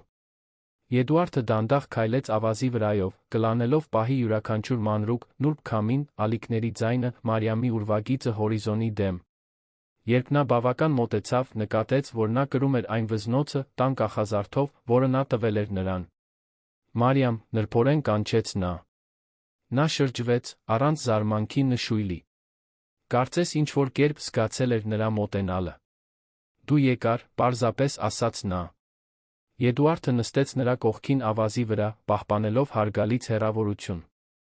Ես ամեն ինչից հրաժարվեցի, առանց նախաբանի ասաց նա։ Ոչ թե քեզ գտնելու համար։ Ոչ թե որպես սակարկություն։ Այլ որովհետև հասկացա, թե ինչ էիր փորձում ինձ ցույց տալ։ Մարիամը նորից նայեց հորիզոնին։ Եվ ինչ էր դա։ Որ ես երբեք ազատ չէի լինի լիովին սիրելու, քանի դեռ շղթայված էի այն սպասումներին, որոնք իմը չէին։ Որ մեր պատմությունը միշտ կհալածվի արտաքին ճնշումներով, քանի դեռ ես չունենայի դրանք խախտելու քաջություն։ Մարիամի դեմքով լուռ արցունք գլորվեց։ Ես դիտեցի ձեր ելույթը։ Այն բոլոր լուրերում է։ Դա ճշմարիտ էր, հաստատեց Եդուարդը։ Յուրաքանչյուր բառ։ Իսկ ձեր մայրը։ Ընկերությունը։ Կգոյատեն, նա թեթակի ժպտաց։ Հավանաբար ավելի ուժեղ, ավելի էթիկական, քան նախկինում։ Իմ մայրը բնածին գոյատող է, սկզբնական ցնցումից հետո նա արդեն մտածում է, թե ինչպես սկանդալը հնարավորության վերածել։ Մարիամը վերջապես ուղիղ նայեց նրան։ Ինչու։ Էկ այստեղ, Եդուարդ։ Ոչ թե ձեզ խնդրելու, որ վերադառնաք, անկեղծ պատասխանեց նա։ Ես այստեղ եմ, ձեզ ցույց տալու, որ հասկացել եմ։ Որ ես մեծացել եմ։ Որ ես ի վիճակի եմ ընտրելու իմ սեփական ճանապարհը, նույնիսկ եթե դա դժվար է։ Եվ ասելու համար, որ եթե մի օր դուք կցանկանաք ինձ հետ նոր բան կառուցել, մի բան մեր սեփականը, ոչ ոքի կողմից պարտադրված, ես կսպասեմ։ Մարիամը դիպավ իր պարանոցի տան փոքրիկ կախազարդին։ Երբեք չեմ հանել։ Նույնիսկ այն օրերին, երբ ամեն ինչից կասկածում էի, չկարողացա հանել։ Ես չեմ խնդրի, որ վերադառնաք Երան, շարունակեց Եդուարդը։ Իրականում, մտածում եմ մի որոշ ժամանակ այստեղ մնալ։ Պատմական կենտրոնի վերակենդանացման նախագիծը ճարտարապետի կարիք ունի։ Մտածեցի առաջարկել իմ ծառայությունները։ Սկզբի համար կամավոր։ Անկեղծ ժպիտ լուսավորեց Մարիամի դեմքը։ Դուք։ Կամավոր աշխատանք։ Մարդիկ փոխվում են, նա ժպտաց ի պատասխան։ Երբ բավականաչափ հզոր պատճառներ են գտնում դրա համար։ Նրանք որոշ ժամանակ լուռ մնացին, դիտելով լիճը։ Դա լարված կամ սպասումներով լի լռություն չէր, դա երկու մարդու լռությունն էր, ովքեր վերջապես հասկացան, որ որոշ ճանապարհորդություններ պետք է առանձին անցնել, մինչ համատեղ ճանապարհը կարող է իսկապես ընտրվել։ Կարող եմ ձեզ վաղը քաղաքը ցույց տալ, վերջապես առաջարկեց Մարիամը։ Որպես ընկերուհի։ Շատ կցանկանայի, պատասխանեց Եդուարդը, հարգելով նոր պայմանները։ Որպես ընկեր։ Երբ Արը սկսեց մայր մտնել, նրանք քայլեցին դեպի կապույտ տուն։ Ոչ ձեռք ձեռքի տված, ոչ էլ որպես վերամիավորված սիրահարներ, այլ որպես երկու մարդ, ովքեր անցել էին բաժանման կրակի միջով դուրս եկել ավելի ուժեղ, ավելի իմաստուն, ավելի ունակ ճշմարիտ սիրո, երբ պատրաստ կլինեին նորից սկսել։ Ամառը Ծաղկաձորում վերածվեց վերածննդի շրջանի։ Եդուարդը վարձեց մի փոքրիկ տուն պատմական կենտրոնում, կապույտ տնից 10 րոպե քայլելու հեռավորության վրա, որտեղ Մարիամն ապրում էր մոր հետ։ Առաջին օրերին նրանք պահեցին զուտ ընկերական հարաբերությունների խոստումը, քաղաքով զբոսանքներ, զրույցներ տեղական կյանքի մասին, քարե փողոցների թաքնված փոքրիկ գանձերի համատեղ բացահայտումներ։ Եդուարդը բոլորին զարմացրեց, իսկապես ներգրավվելով քաղաքային վերակենդանացման նախագծում։ Առանց աղմուկի կամ ճանաչում փնտրելու, նա առաջարկեց իր տաղանդը լուծումներ մշակելու համար, որոնք կպահպանեին պատմական էությունը, միաժամանակ բարելավելով բնակիչների կյանքի որակը։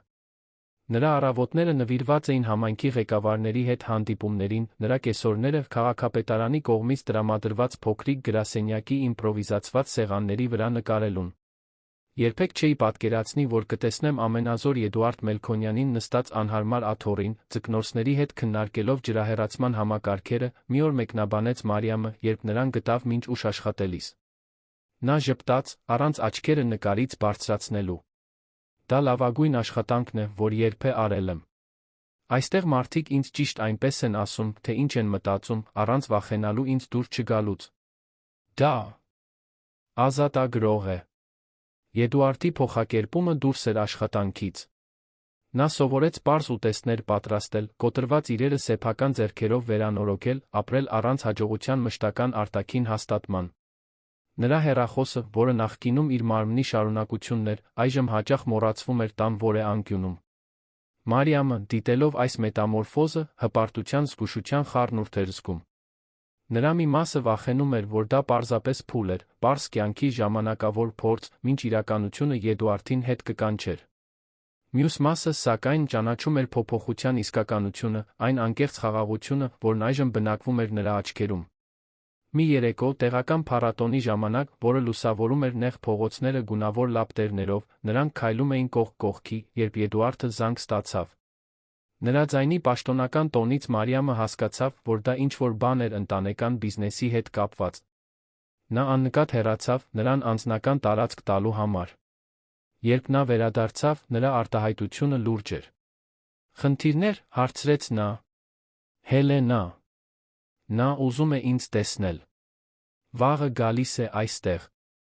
Լուրը ընկավ որպես քար այն հանգիստ լճում, որը նրանք ստեղծել էին։ Հելենա Մելքոնյանը, Ծաղկաձորում, ներկայացնում էր այն ամենի վերադարձը, ինչ նրանք թողել էին Երանում։ «Դուք կհանդիպեք նրան»։ Եդուարդը գլխով արեց։ «Պետք է։ 3 ամիս է, ինչ մենք պատշաճ չենք խոսել։ Իմ ընդունած որոշումները ազդել են շատ մարդկանց վրա, ես չեմ կարող պարզապես անտեսել հետանքները»։ Հաջորդ օրը Եդուարդը սպասում էր քաղաքի միակ շքեղ հյուրանոցում, մի զուսպ հաստատությունում, որը սովորաբար հյուրընկալում էր հայտնիներին, անանունություն փնտրելիս։ Հելենան ժամանակին ժամանեց, անթերի, ինչպես միշտ իր բաց գույնի կոստյումով, դրամատիկ կերպով տեղից դուրս թվում էր գաղութային ճարտարապետության մեջ։ Որդիս, նա պաշտոնապես ողջունեց, թույլ տալով, որ նա համբուրի իր դեմքը։ «Այս վայրը գեղատեսիլ է»։ «Դա իսկական է», նրբորեն ուղղեց նա։ «Ինչպե՞ս եք»։ Հելենան ժեստով մերժեց հարցը։ Խորհուրդը կայունացավ սկզբնական ցնցումից հետո։ Ռուբեն Ալեքսանյանը վերջապես ընդունեց, որ միաձուլումը չի լինի, գոնե ոչ սկզբնական պայմաններով։ Կարինեն նշանված է եվրոպացի դիվանագետի հետ, ինչը հարմար էր բոլորի համար։ «Իսկ դուք», պնդեց Եդուարդը։ «Ինչպե՞ս եք»։ Հարցը թվում էր, թե անակնկալի բերեց Հելենային։ Կարճ պահով, գործարար արդյունավետության դիմակը տատանվեց, ներքում բացահայտելով ավելի մարդկային բան։ Շփոթված, վերջապես խոստովանեց նա։ «Դուք միակ մշտականն էիք իմ կյանքում ձեր հոր հեռանալուց ի վեր։ Միակը, ում լիովին վստահում էի։ Ձեր ապստամբությունը ինձ առանց հողի թողեց»։ Դա առաջին անգամն էր, որ Եդուարդը տեսնում էր մորը խոցելիություն արտահայտելիս այն օրվանից, երբ նա երեխա էր։ Նա կարեկցանքի ալիք զգաց, հասկանալով, որ չնայած բոլոր սխալներին, Հելենան գործել էր այն արժեքներով, որոնք անկեղծորեն հավատում էր, որ ճիշտ են։ «Դա ապստամբություն չէր ձեր դեմ», նրբորեն բացատրեց նա։ «Դա իմ ով լինելու, ով ուզում եմ լինելու հաստատումն էր»։ «Եվ ով եք դուք, Եդուարդ։ Կամավոր ճարտարապետ զբոսաշրջային քաղաքում»։ «Դա է այն, ինչ ուզում եք կյանքից»։ «Առայժմ, այո», նա հանգիստ պատասխանեց։ «Ես վերակառուցում եմ ոչ միայն պատմական շենքեր, այլ իմ սեփական ինքնությունը»։ Հելենան ուսումնասիրեց որդուն վերլուծական աչքերով, նկատելով նուրբ փոփոխությունները, ավելի հանգիստ կեցվածքը, առողջ արայրուքը, մշտական լարվածության բացակայությունը, որը միշտ բնակվում էր նրա ուսերին։ Իսկ նա… այն աղջիկը, ով այս ամենը առաջացրեց։ «Մարիամը ոչինչ չի առաջացրել», ամուր ուղղեց Եդուարդը։ «Նա պարզապես ինձ ցույց տվեց հնարավորություններ, որոնք ես երբեք չէի դիտարկել։ Փոխելու որոշումն ամբողջությամբ իմն էր»։ «Դուք միասի՞ն եք»։ Եդուարդը թեթակի ժպտաց։ «Մենք նոր բան ենք վերակառուցում։ Առանց շտապողականության։ Ավելի ամուր հիմքերով»։ Հելենան մի կում իր թեյից խմեց, մշակելով տեղեկատվությունը։ Երկար լռությունից հետո նա զարմացրեց որդուն։ «Կցանկանայի նրան ճանաչել։ Այս անգամ պատշաճ կերպով, առանց մանիպուլյացիաների կամ հետաքննությունների»։ Եդուարդի զարմանքն ակնհայտ էր։ «Ինչու»։ «Որովհետև ես պետք է հասկանամ, թե ինչ ունի նա, որ կարողացավ իմ պրագմատիկ որդուն վերածել, ինչ էլ որ դուք հիմա եք»։ Հանդիպումը տեղի ունեցավ Կապույտ տանը, տիկին Գայանեի կողմից պատրաստված պարզ ճաշի ժամանակ, ով պնդեց անձամբ պատրաստել է այն կնոջ համար, ով Եդուարդի պես լավ տղամարդ է մեծացրել։ Երկու մայրապետերի միջ հակադրությունն ավելի ակնհայտ լինել չէր կարող, Հելենան իր խիստ կեցվածքով ճշգրիտ մեկնաբանություններով։ Տիկին Գայանեն իր ջերմ ինքնաբուխությամբ հեշտ ծիծաղով. Զարմանալիորեն հենց Հելենան մոտեցավ սենյակում առկա փղին. Ես ներողություն եմ պարտքծեց ձեր մորը, Մարիամ, կտրուկ ասաց նա աղանդերի ժամանակ լռեցնելով սեղանը. Իմ գործողությունները աններելի էին։ Մարիամը մի պահ ուսումնասիրեց կնոջը, մինչ պատասխանելը. Ինչու՞։ Արեցիք դա։ Իրականում հավատում էիք, որ ես բավականաչափ լավը չեմ, թե պարզապես պետք էր վերահսկել Էդուարդի կյանքը։ Հարցի անկեղծությունը թվում էր, թե զարմացրեց Հելենային, ով սովոր էր սոցիալական շրջապտույտներին էվֆեմիզմներին։ Երկուսն էլ, ենթադրում եմ, պատասխանեց նա նույն անկեղծությամբ։ Ես մեծացել եմ հավատալով, որ ամուսնությունները ռազմավարական դաշինքներ են, ոչ թե զգացմունքների հարցեր։ Իմ սեփական ամուսնությունն այդպես էր։ Եվ այն աշխատեց իր ձով։ Աշխատեց, հարցրեց տիկին Գայանեն առանց դատապարտման, պարզապես հետաքրքրասիրությամբ։ Դուք երջանիկ էիք։ Պարզ հարցը թվում էր, թե ապակայունացրեց Հելենային, ինչպես ոչ մի կորպորատիվ ռազմավարություն երբեք չէր կարողացել։ Նրա հայացքը թափառեց համեստ, բայց հարմարավետ սենյակով, կանգ առնելով պատերի ընտանեկան լուսանկարների վրա, փոքրիկ առարկաների վրա, որոնք պատմում էին սիրով կիսված կյանքի պատմությունը։ Ես արդյունավետ էի, վերջապես պատասխանեց նա։ Չգիտեմ, թե դա հավասարազոր է արդյոք երջանիկ լինելուն։ Հետաց լռությունը անհարմար չէր, այլ մտածկոտ։ Հելենա Մելքոնյանը, ֆինանսական կայսրության անզիջում մայրապետը, հանկարծ շատ մարդկային թվաց իր կյանքի անկանոն խոստովանության մեջ, որը կառուցվել էր պարտականության, ոչ թե ուրախության վրա։ Հելենայի հեռանալուց հետո, ով խոստացավ ավելի կանոնավոր կապ պահպանել, ինչը նա երբեմն մտերմություն արտահայտելուն ամենամոտն էր, Էդուարդն ու Մարիամը քայլեցին դեպի լճապ։ Արը սկսում էր մայր մտնել, երկինքը նկարելով նարնջագույն վարդագույն երանգներով, որոնք արտացոլվում էին հանգիստ ջրերում։ Ձեր մայրը հիացնող կին է, մեկնաբանեց Մարիամը։ Այնքան տարբեր ինձնից, այնքան հեռու այն ամենից, ինչ ես արժորում եմ, այնուամենայնիվ ես չեմ կարող նրան ատել։ Դա այն պատճառով է, որ դուք տեսնում եք այն, ինչ նա թաքցնում է նույնիսկ իրենից, պատասխանեց Էդուարդը, առաջին անգամ ամիսների ընթացքում բռնելով նրա ձեռքը։ Միայնությունը, անապահովությունը, որը քողարկված է ուժի տակ, վախը, որ ամեն ինչ կփլուզվի, եթե նա մեկ վայրկյանով թուլացնի վերահսկողությունը։ Թվում է, թե դուք վերջապես հասկանում եք նրան։ Ես սկսում եմ շատ բաներ հասկանալ, ժպտաց նա, թեթակի սեղմելով նրա ձեռքը։ Ներառյալ այն, որ երբեմն պետք է ամեն ինչ կորցնել, հայտնաբերելու համար, թե ինչն է իսկապես կարևոր։ Նրանց հարաբերությունների վերակառուցումը տեղի ունեցավ օրգանապես, առանց պաշտոնական հայտարարությունների կամ մեծ դրամատիկ ժեստերի։ Մի երեկո, երբ նրանք միասին աշխատում էին տեղական դպրոցի համայնքային նախագծի վրա, Էդուարդը պարզապես չվերադարձավ իր տուն։ Հաջորդ առավոտ նրանք միասին արթնացան, կարծես դա աշխարհի ամենաբնական բանն էր։ 3 ամիս անց, երբ աշունը սկսում էր մեղմացնել ամառվա շոգը, Էդուարդը Մարիամին զարմացրեց լճապնյա հողատարածք այցով, կենտրոնից մի քանի կիլոմետր հեռավորության վրա։ Ինչ ենք անում այստեղ, հարցրեց նա, մինչ նրանք քայլում էին լայնածավալ ծառապատ տարածքով։ Էդուարդը խորհրդավոր ժպտաց, նրան տանելով դեպի մի կոնկրետ կետ, օվկիանոսի արտոնյալ տեսարանով։ Այնտեղ նա մեծ թղթագլան բացեց։ Մեր ապագան, եթե դուք կցանկանաք։ Մարիամը զգուշորեն բացեց ճարտարապետական նախագիծը։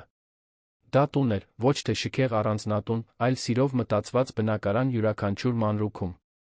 Կային առատ ընդհանուր տարածքներ, Էդուարդի համար աշխատանքային ստուդիա, տիկին Գայանեի համար մասնավոր ընդարձակ այգի, նախատեսված համայնքային հավաքույթների համար։ Դուք գնել եք այս հողատարածքը։ Այո, հաստատեց նա։ Իմ անձնական խնայողությունների փողով, ոչ թե Մելքոնյան կայսրության։ Դա ամբողջությամբ մերն է, առանց կապանքների, առանց արտաքին սպասումների։ Մարիամը ուսումնասիրեց գծագրերը, ճանաչելով Էդուարդի գաղտնի երանում արված էսքիզների տառերը։ Դուք սա վաղուց եք նախագծել, չէ՞։ Սկսել եմ այն օրվանից, երբ մենք հանդիպեցինք, խոստովանեց նա։ Նույնիսկ առանց գիտակցելու։ Յուրաքանչյուր գիծ ոգեշնչված էր այն ամենով, ինչ մենք սովորեցինք միասին, ինչ կառուցեցինք, ինչ կորցրեցինք, վերադարձրինք։ Մարիամը նայեց նախագծից դեպի հողատարածքը, պատկերացնելով այնտեղ նյութականացված ապագան։ Դա կատարյալ է։ Եվս մի բան կա, ասաց Էդուարդը, նյարդային այնպես, որ նա հազվադեպ էր տեսնում նրան։ Իր գրպանից հանեց փոքրիկ փայտե տուփ, փորագրված տեղական արհեստավորների կողմից։ Դա ավանդական նշանադրության մատանի չէ, բացատրեց նա, բացելով այն, բացահայտելով պարզ արծաթե մատանի, փոքրիկ փայտե ներդիրներով։ Դա մեր ճանապարհի խորհրդանիշն է, քաղաքի մետաղը, բնության փայտը։ Նյութերը միմյանց են ուժեղացնում, ինչպես մենք։ Մարիամը նրբորեն դիպավ մատանուն։ Դուք ինձ ամուսնության առաջարկում եք։ Ես խնդրում եմ, որ մենք միասին կառուցենք այս տունը։ Բառացիորեն ժպտաց նա։ Ես ուզում եմ իմ ձեռքերը դնել շաղախի մեջ, ուզում եմ, որ դուք որոշեք ինտերիերի յուրաքանչյուր մանրուքը, ուզում եմ, որ տիկին Գայանեն ընտրի պտղատու այգու ծառերը։ Ես ուզում եմ կառուցել մի բան, որն իսկապես մերն է, աղյուս առ աղյուս, օրեցօր։ Մարիամի դեմքով լուռ արցունքներ էին հոսում։ Իսկ հետո։ Հետո շարունակեց Էդուարդը, երբ տունը պատրաստ լինի, մեր սրտերն ամբողջությամբ բուժվեն, ես ուզում եմ, որ մենք ամուսնանանք հենց այստեղ։ Պարզ արարողություն այն մարդկանց հետ, ովքեր իսկապես կարող են։ Առանց մամուլի, առանց սոցիալական սպասումների, պարզապես մի սիրո տոնակատարություն, որը գոյատել է այն ամենից, ինչ փորձել է ոչնչացնել այն։ Մարիամը շուրջը նայեց, հնարավորություններով լի հողատարածքին, լճին, որը խորհրդանշում էր կյանքի անկանխատեսելի ճանապարհը, այն մարդուն, ով փոխել էր նրա աշխարհը այնքան, որքան նա փոխել էր իրենը։ Այո, պատասխանեց նա, թույլ տալով, որ նա մատանին սահեցնի իր մատին։ Ամեն ինչի համար։ Տան, ամուսնության, այստեղ կառուցվելիք կյանքի համար։ Գրկախառնված լճի արջ, տան հատակագծերը իրենց ոտքերի մոտ, նրանք կնքեցին խոստումը համբույրով, որը կրում էր բոլոր սովորած դասերը, որ ճշմարիտ սերը ոչ միայն զգացմունք է, այլ ամենօրյա ընտրություն։ Որ իրական ուժը գալիս է ոչ թե ուրիշներին տիրելուց, այլ սեփական որոշումների տերը լինելուց։ Որ ամենակարող ճանապարհորդությունը այն չէ, որը տանում է աշխարհի գագաթը, այլ այն, որը տանում է սեփական սրտի կենտրոն։ Արի առաջին ճառագայթներն արդեն լուսավորում էին տարածքը, երբ Էդուարդը հասավ, ձեռքին կենտրոնի հացի փռից գնված պարզ սուրճ։ Նա գտավ բանվորներին արդեն աշխատանքի մեջ, պատրաստելով այն, ինչ պետք է լիներ լճապնյա տան հիմքերը։ Մարիամը հայտնվեց րոպեներ անց, գծագրական տախտակներով վերանայված գծագրերով։ Քունը պարտադիր է շինարարության ժամանակ, կատակեց նա, նրան տալով փաստաթղթերը։ Առավոտյան ժամը 6-ն է։ Էդուարդը ժպտաց, մեկ ձեռքով վերցնելով թղթերը, մյուսով նրան տալով սուրճերից մեկը։ Ուզում էի տեսնել արածակը այստեղից։ Պատկերացնել, թե ինչպես կլինի ամեն օր արթնանալ այս տանը։ Նախագիծը, որը սկսվել էր որպես երազանք, կոնկրետ ձև ստանում։ Պեղումները բացահայտեցին անսպասելի մարտահրավերներ, սպասվածից ավելի բարձր ստորերկրյա ջրեր, քարեր, որոնք պետք է շրջանցվեին։ Յուրաքանչյուր խոչընդոտ վերածվում էր վերանայելու, վերահարմարեցնելու, բնական սահմանափակումները սկզբնական նախագծին ներառելու հնարավորության։ Էդուարդը, ով միշտ պատվիրակել էր իր նախագծերի իրականացումը, այժմ սուզվում էր շինարարության գործնական մանրուքների մեջ։ Նա սովորեց ճանաչել ճիշտ աշխատող բետոնախառնիչի ձայնը, որոշել շաղախի իդեալական խտությունը, կանխատեսել, թե ինչպես բնական լույսը կպահի տարբեր եղանակներին։ Նրա ձեռքերը, որոնք նախկինում անթերի էին, այժմ հպարտորեն ցուցադրում էին կոշտուկներ։ Հայաստանի ամենաթանկ ինժեները դարձավ որմնադիր, մեկնաբանեց պարոն Արմենը, տեղական շինարարության վարպետը, ով սկզբում թերահավատորեն էր վերաբերվել Երանից Պլեյբոյի շինարարությանը ակտիվորեն մասնակցելու գաղափարին։ Մեկնաբանությունը, վիրավորական լինելուց հեռու, կրում էր օրեցօր ձեռք բերված հարգանքը։ Մարիամը իր ժամանակը բաժանում էր քաղաքապետարանի մշակութային միջոցառումների նոր աշխատանքի, մոր խնամքի տան հարդարման աշխատանքների վերահսկման միջ։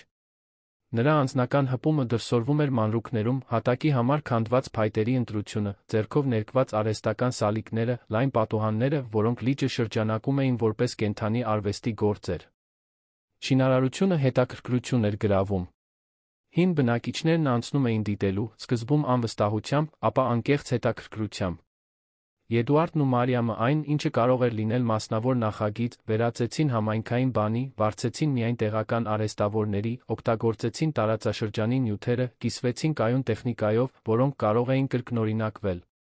Մի հատկապես շոգ կեսօր, երբ հիմքերն արդեն պատրաստ էին, առաջին պատերը կանգնեցված, Էդուարդը Մարիամին գտավ ծառի ստվերում նստած, հայացքը հառած նոր կառուցվող կառույցին։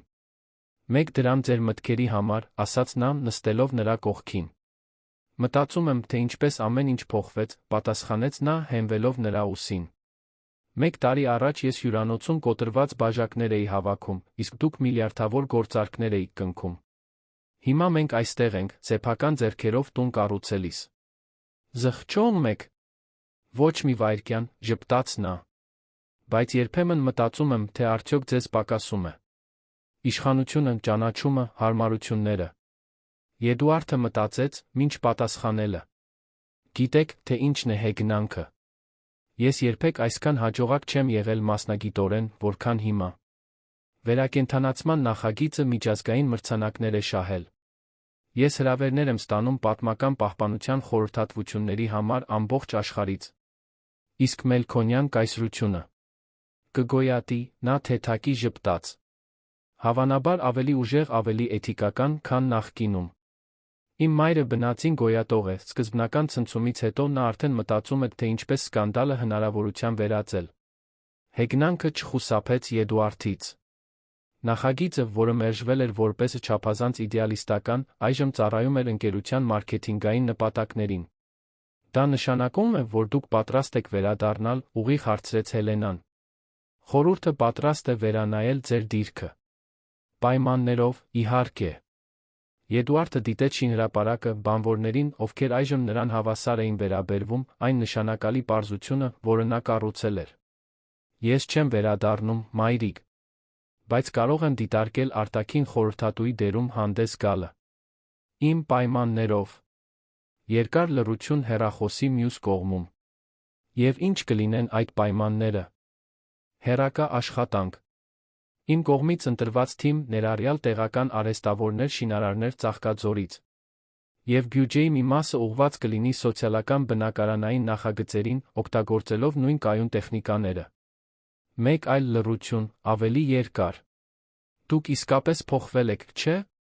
Պարզապես ավելի լավ հասկացա, թե ով եմ միշտ եղել։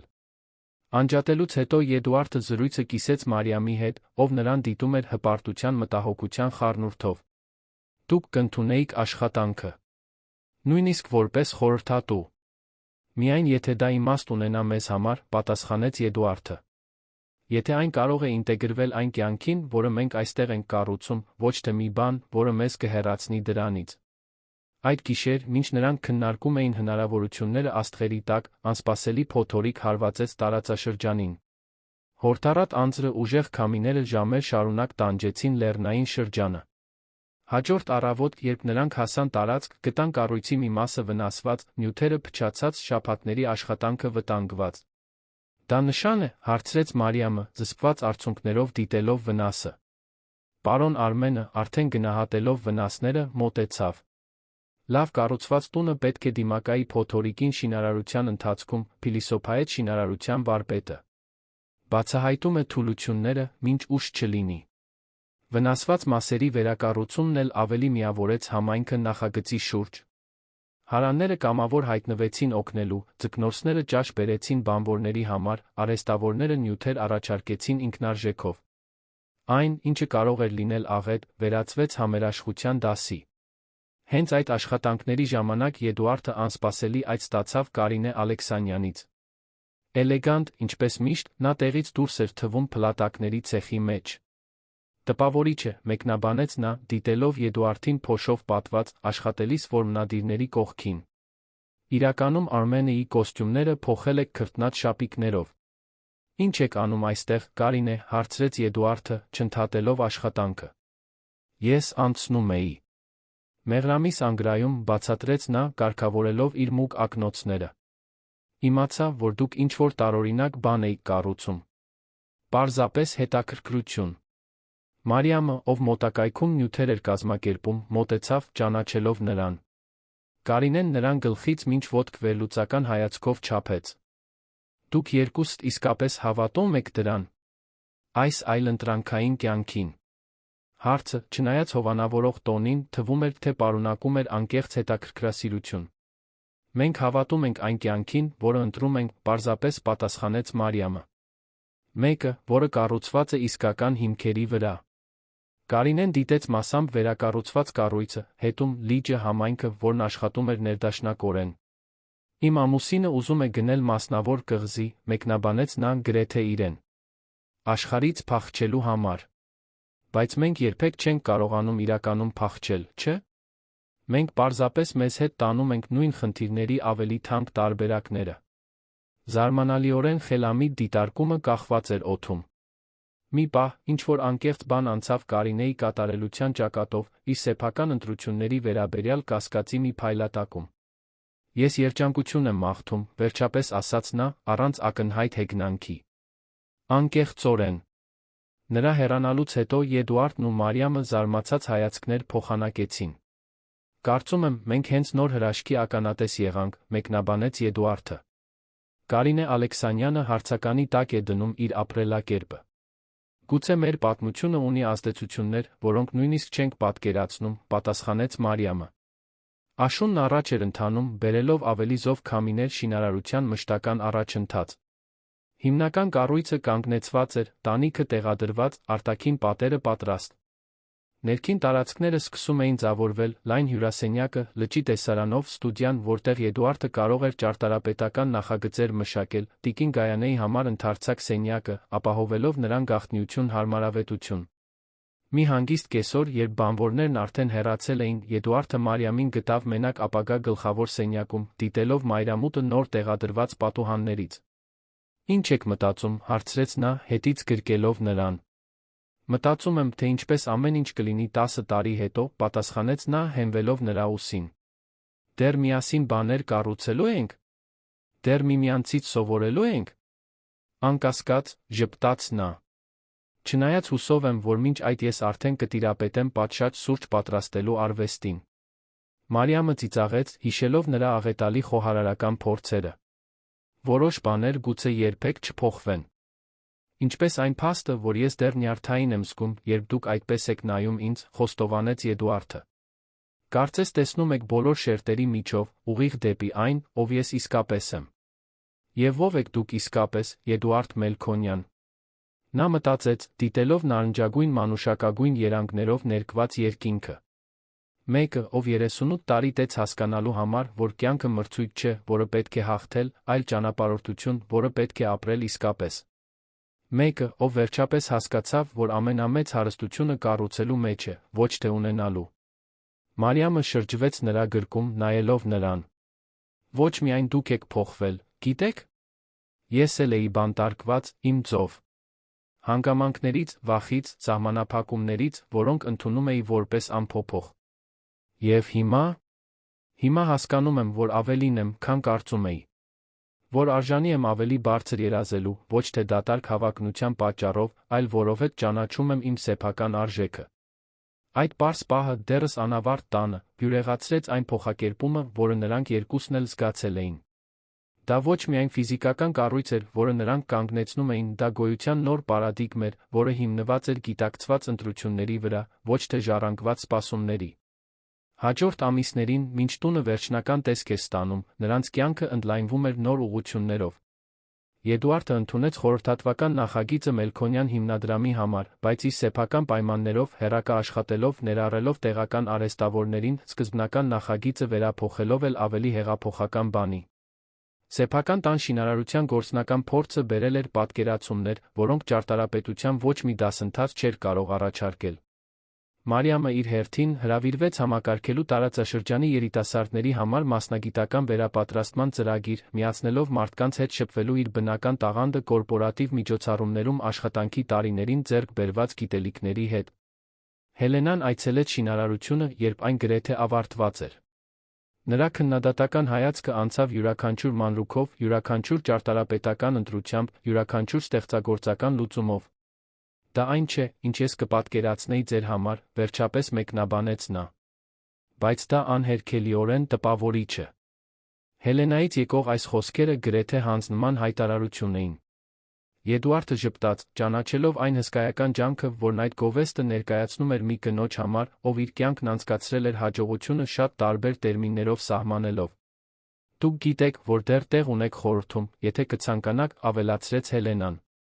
Ոչ թե որպես գործադիր տնօրեն, այլ որպես նորարարության տնօրեն, գուցե։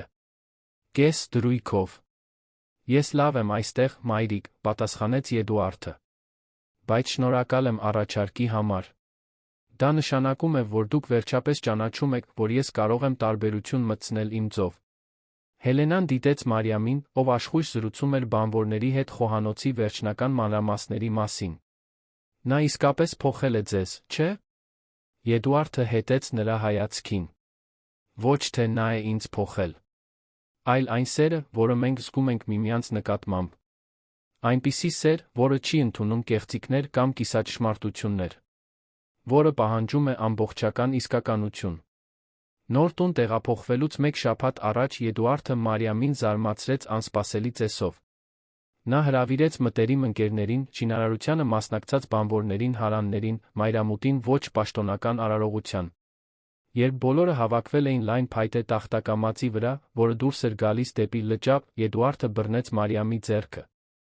Կահույքից, ձավորումից, առօրյա սովորություններից առաջ, ես ուզում էի, որ այս տունը ստանար ավելի կարևոր բան, խոստում, բացատրեց նա։ Ոչ միայն մեր երկուսի միջ, այլ այս համայնքի առջ, որը մեզ ընդունեց, օգնեց կառուցել այս երազանքը։ Մարիամը, հուզված, դիտեց, մինչ Եդուարդը բացեց արհեստական մագաղաթը։ Սա լճապնյա տան կանոնադրությունն է, շարունակեց նա։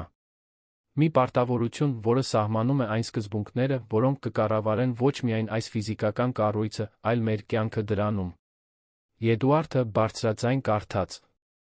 Մենք խոստանում ենք, որ այս տունը միշտ բաց դռներ կունենա նրանց համար, ովքեր ապաստանի կարիք ունեն, որ նրա կառուցման ընթացքում ձեռք բերված գիտելիքները ազատորեն կկիսվեն, որ այն կնշի նշանակալի պարզությունը դատարկ շքեղության վրա, որ այն կհարգի իր շրջապատի բնական միջավայրը, որ այն երբեք չի դառնա կարգավիճակի կամ բաժանման խորհրդանիշ, այլ կապի պատկանելության։ Ընթերցումն ավարտելուց հետո Եդուարդը Մարիամին գրիչ տվեց. Եթե համաձայն եք այս սկզբունքներին, ստորագրեք ինձ հետ։ Եվ հետո մենք հրավիրում ենք յուրաքանչյուր ներկա անձի ավելացնել իր սեփական սկզբունքը, եթե կցանկանա։ Մեկ առ մեկ, հարաններ, ընկերներ, բանվորներ ավելացրեցին իրենց ներդրումները։ Թող միշտ երաժշտություն լինի այս տանը։ Թող հացը առատաձեռնորեն կիսվի։ Թող համայնքի երեխաները այստեղ ոգեշնչում գտնեն իրենց սեփական երազանքների համար։ Ծեսի ավարտին, երբ Արն արդեն անհետացել էր հորիզոնում, լապտերները նրբորեն լուսավորում էին տախտակամածը, մագաղաթը լի էր խոստումներով, ստորագրություններով, շատ տարբեր սոցիալական պայմանագիր, քան այն, ինչ Եդուարդը սովոր էր ստորագրել իր նախորդ կյանքում։ Հիմա այո, հայտարարեց պարոն Արմենը, շինարարության վարպետը, ով դարձել էր ընկեր, այս տունը հոգի ունի։ Այդ գիշեր, մինչ բոլորը տոնում էին պարզ ուտեստով տեղական երաժշտությամբ, Եդուարդը Մարիամին քաշեց հանգիստ անկյուն։ Միայն մեկ խոստում է պակասում, նրբորեն ասաց նա։ Ամենակարորը։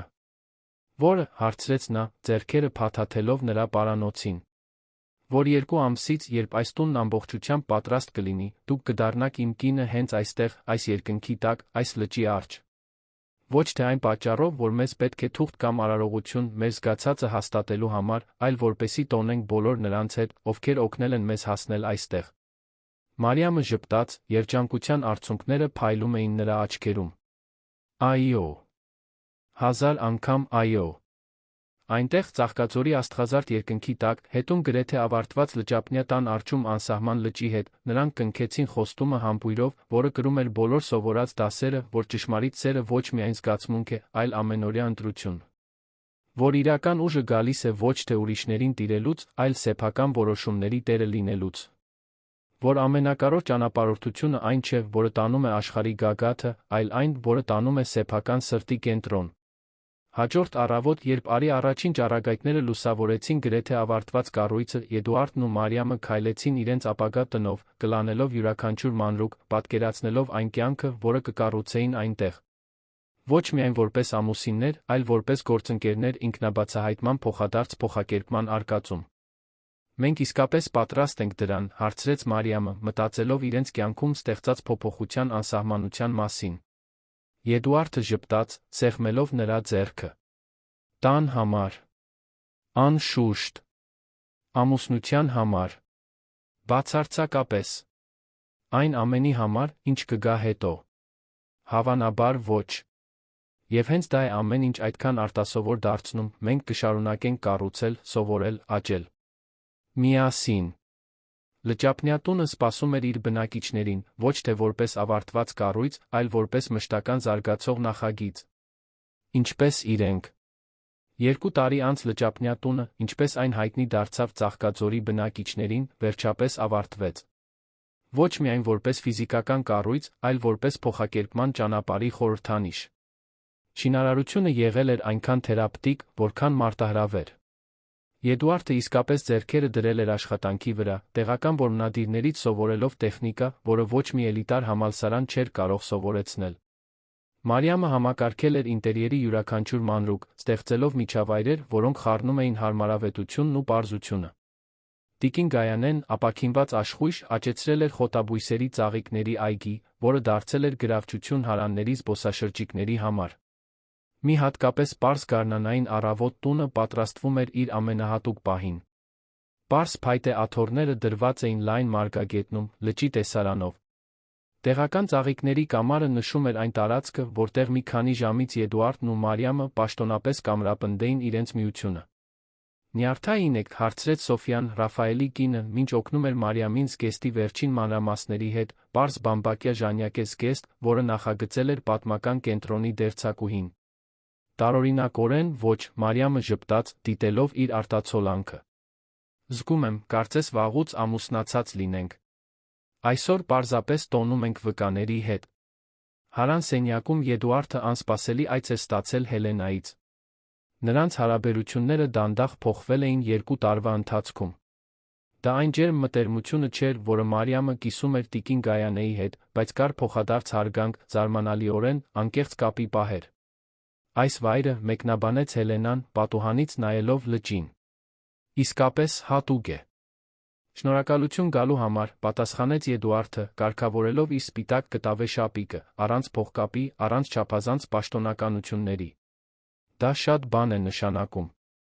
Հելենան վարանեց, մինչ որդուն փոքրիկ փաթեթ տալը։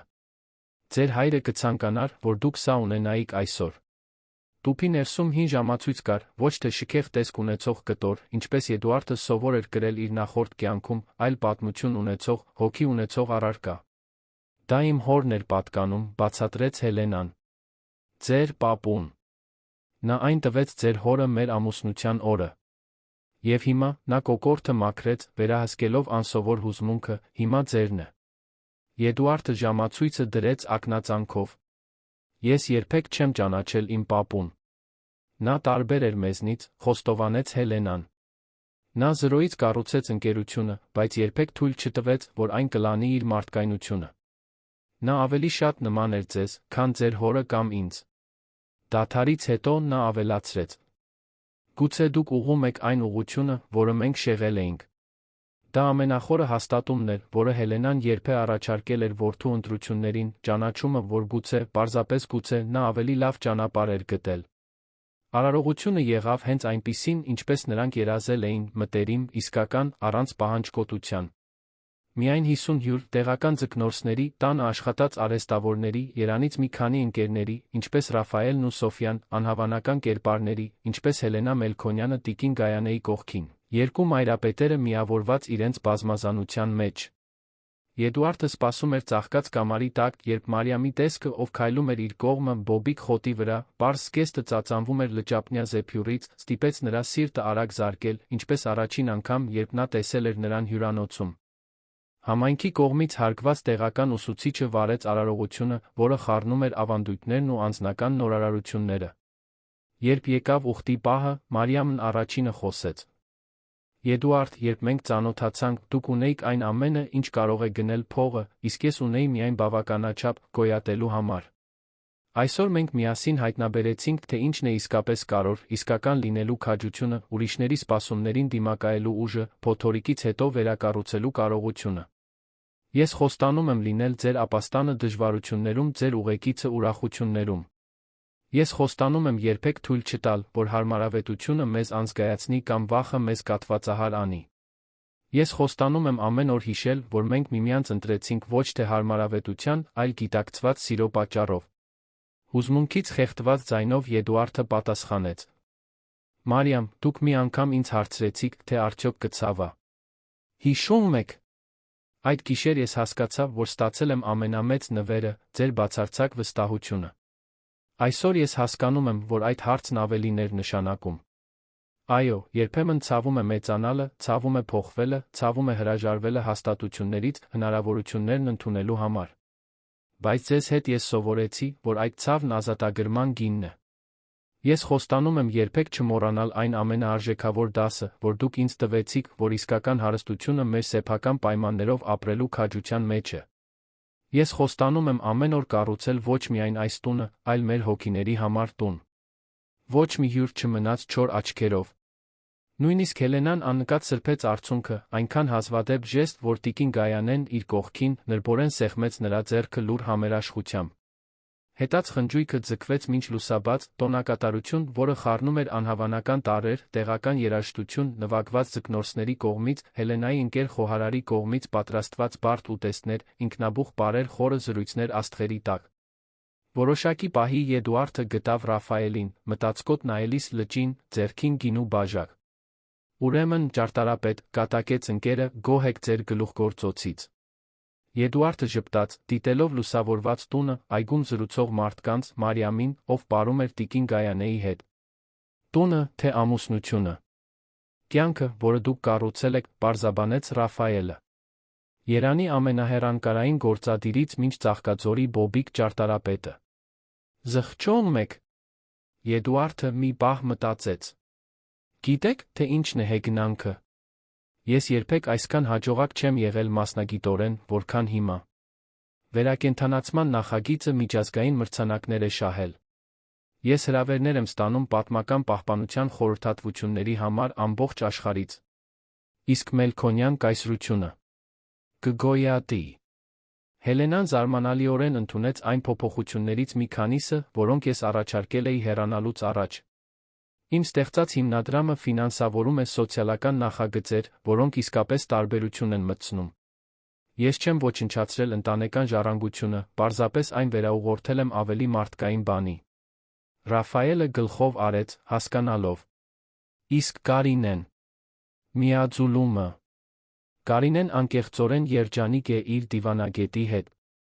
Միաձուլումը տեղի ունեցավ ի վերջո, բայց ավելի արդար պայմաններով աշխատակիցների համար, սոցիալական պատասխանատվության պարտավորություններով։ Երբեմն մի մարդ կորցնելը տարածք է բացում պատերազմը այլ կերպ հաղթելու համար։ Երբ լուսաբացը սկսեց գունավորել հորիզոնը, հյուրերը աստիճանաբար հեռացան։ Հելենան մոտեցավ հրաժեշտ տալու, խոցելիության հազվագյուտ պահին։ Ես ամբողջությամբ չեմ հասկանում այն ընտրությունները, որոնք դուք արել եք, խոստովանեց նա որդուն այժմ հարսին։ Բայց ես հարգում եմ այն ուժը, որը դուք ցուցաբերեցիք դրանք անելիս։ Գուցե, նա վարանեց, գուցե ես կարող եմ երբեմն այցելել։ Այս տեսարանը ոգեշնչող է։ Վերջին հյուրի հեռանալուց հետո Էդուարդն ու Մարիամը ձեռք ձեռքի տված քայլեցին դեպի լճապ։ Արածակը լիճը վերածում էր ոսկեգույն արծաթագույն գորգի։ Կհավատայիք, եթե ես ձեզ պատմեի այն գիշեր հացի փռում, որ մենք այստեղ կհայտնվենք, հարցրեց Մարիամը, փարվելով ամուսնու գրկին։ Էդուարդը ժպտաց, համբուրելով նրա գլխի վերին մասը։ Անկեղծորեն։ Ոչ։ Ես չափազանց ամբարտավան էի պատկերացնելու համար, որ իմ ամենամեծ ձեռքբերումը կլինի հրաժարվել այն ամենից, ինչ կարծում էի, որ կարոր է հայտնաբերելու համար, թե ինչն է իսկապես կարոր։ Եվ ինչն է իսկապես կարոր, հարցրեց նա, դեմքը բարձրացնելով նրա կողմը։ Խոցելի լինելու քաջությունը, պատասխանեց նա, մատներով անցնելով նրա դեմքի ուրվագծով։ Ուժը ընդունելու, երբ մենք կորած ենք։ Խոնարհությունը սովորելու նրանցից, ովքեր թվում է, թե ոչինչ չունեն մեզ սովորեցնելու։ Իմաստությունը ճանաչելու, որ ճշմարիտ սերը սեփականություն չէ, այլ ազատություն։ Մարիամը ժպտաց, հիշելով այն անմեղ հարցը, որը նա տվել էր այդքան վաղուց։ Դեռ ցավում է երբեմն։ Աճը միշտ մի փոքր ցավում է, անկեղծ պատասխանեց նա։ Բայց դա ցավ է, որը բուժում է, ոչ թե ոչնչացնում։ Ձեռք ձեռքի տված նրանք դիտեցին նոր օրվա ծագումը, ոչ միայն որպես ամուսիններ, այլ որպես գործընկերներ, ովքեր անցել էին սոցիալական տարբերությունների, ընտանեկան սպասումների, անձնական անապահովությունների անդունդը, որպեսզի մյուս կողմում գտնեն պարզ խորը ճշմարտություն, որ իսկական սերը հեքիաթ չէ, այլ քաջ ընտրություն, որն արվում է ամեն օր, նորացված պարտավորություն յուրաքանչյուր արածակին, տուն, որը կառուցված է ոչ թե աղյուսներով շաղախով, այլ ճշմարտությամբ, հարգանքով միասին աճելու պատրաստակամությամբ։ Նույնիսկ երբ ցավում է։ Նրանց հետում լճապնյա տունը սպասում էր, ոչ թե որպես կարգավիճակի կամ նվաճման խորհրդանիշ, այլ որպես լուռ վկա, որ ամենագեղեցիկ տները նրանք չեն, որոնք տպավորում են ուրիշներին, այլ նրանք, որոնք իսկապես ապաստան են տալիս մեր հոգիներին։ Եվ մինչ առը բարձրանում էր հորիզոնում, նրանց ոսկեգույն լույսով լողալով, նրանք երկուսն էլ գիտեին, այն վստահությամբ, որը միայն ժամանակը փորձությունները կարող են բերել, որ վերջապես գտել էին այն տունը, որը միշտ փնտրել էին ոչ թե մի վայրում, այլ միմյանց մեջ։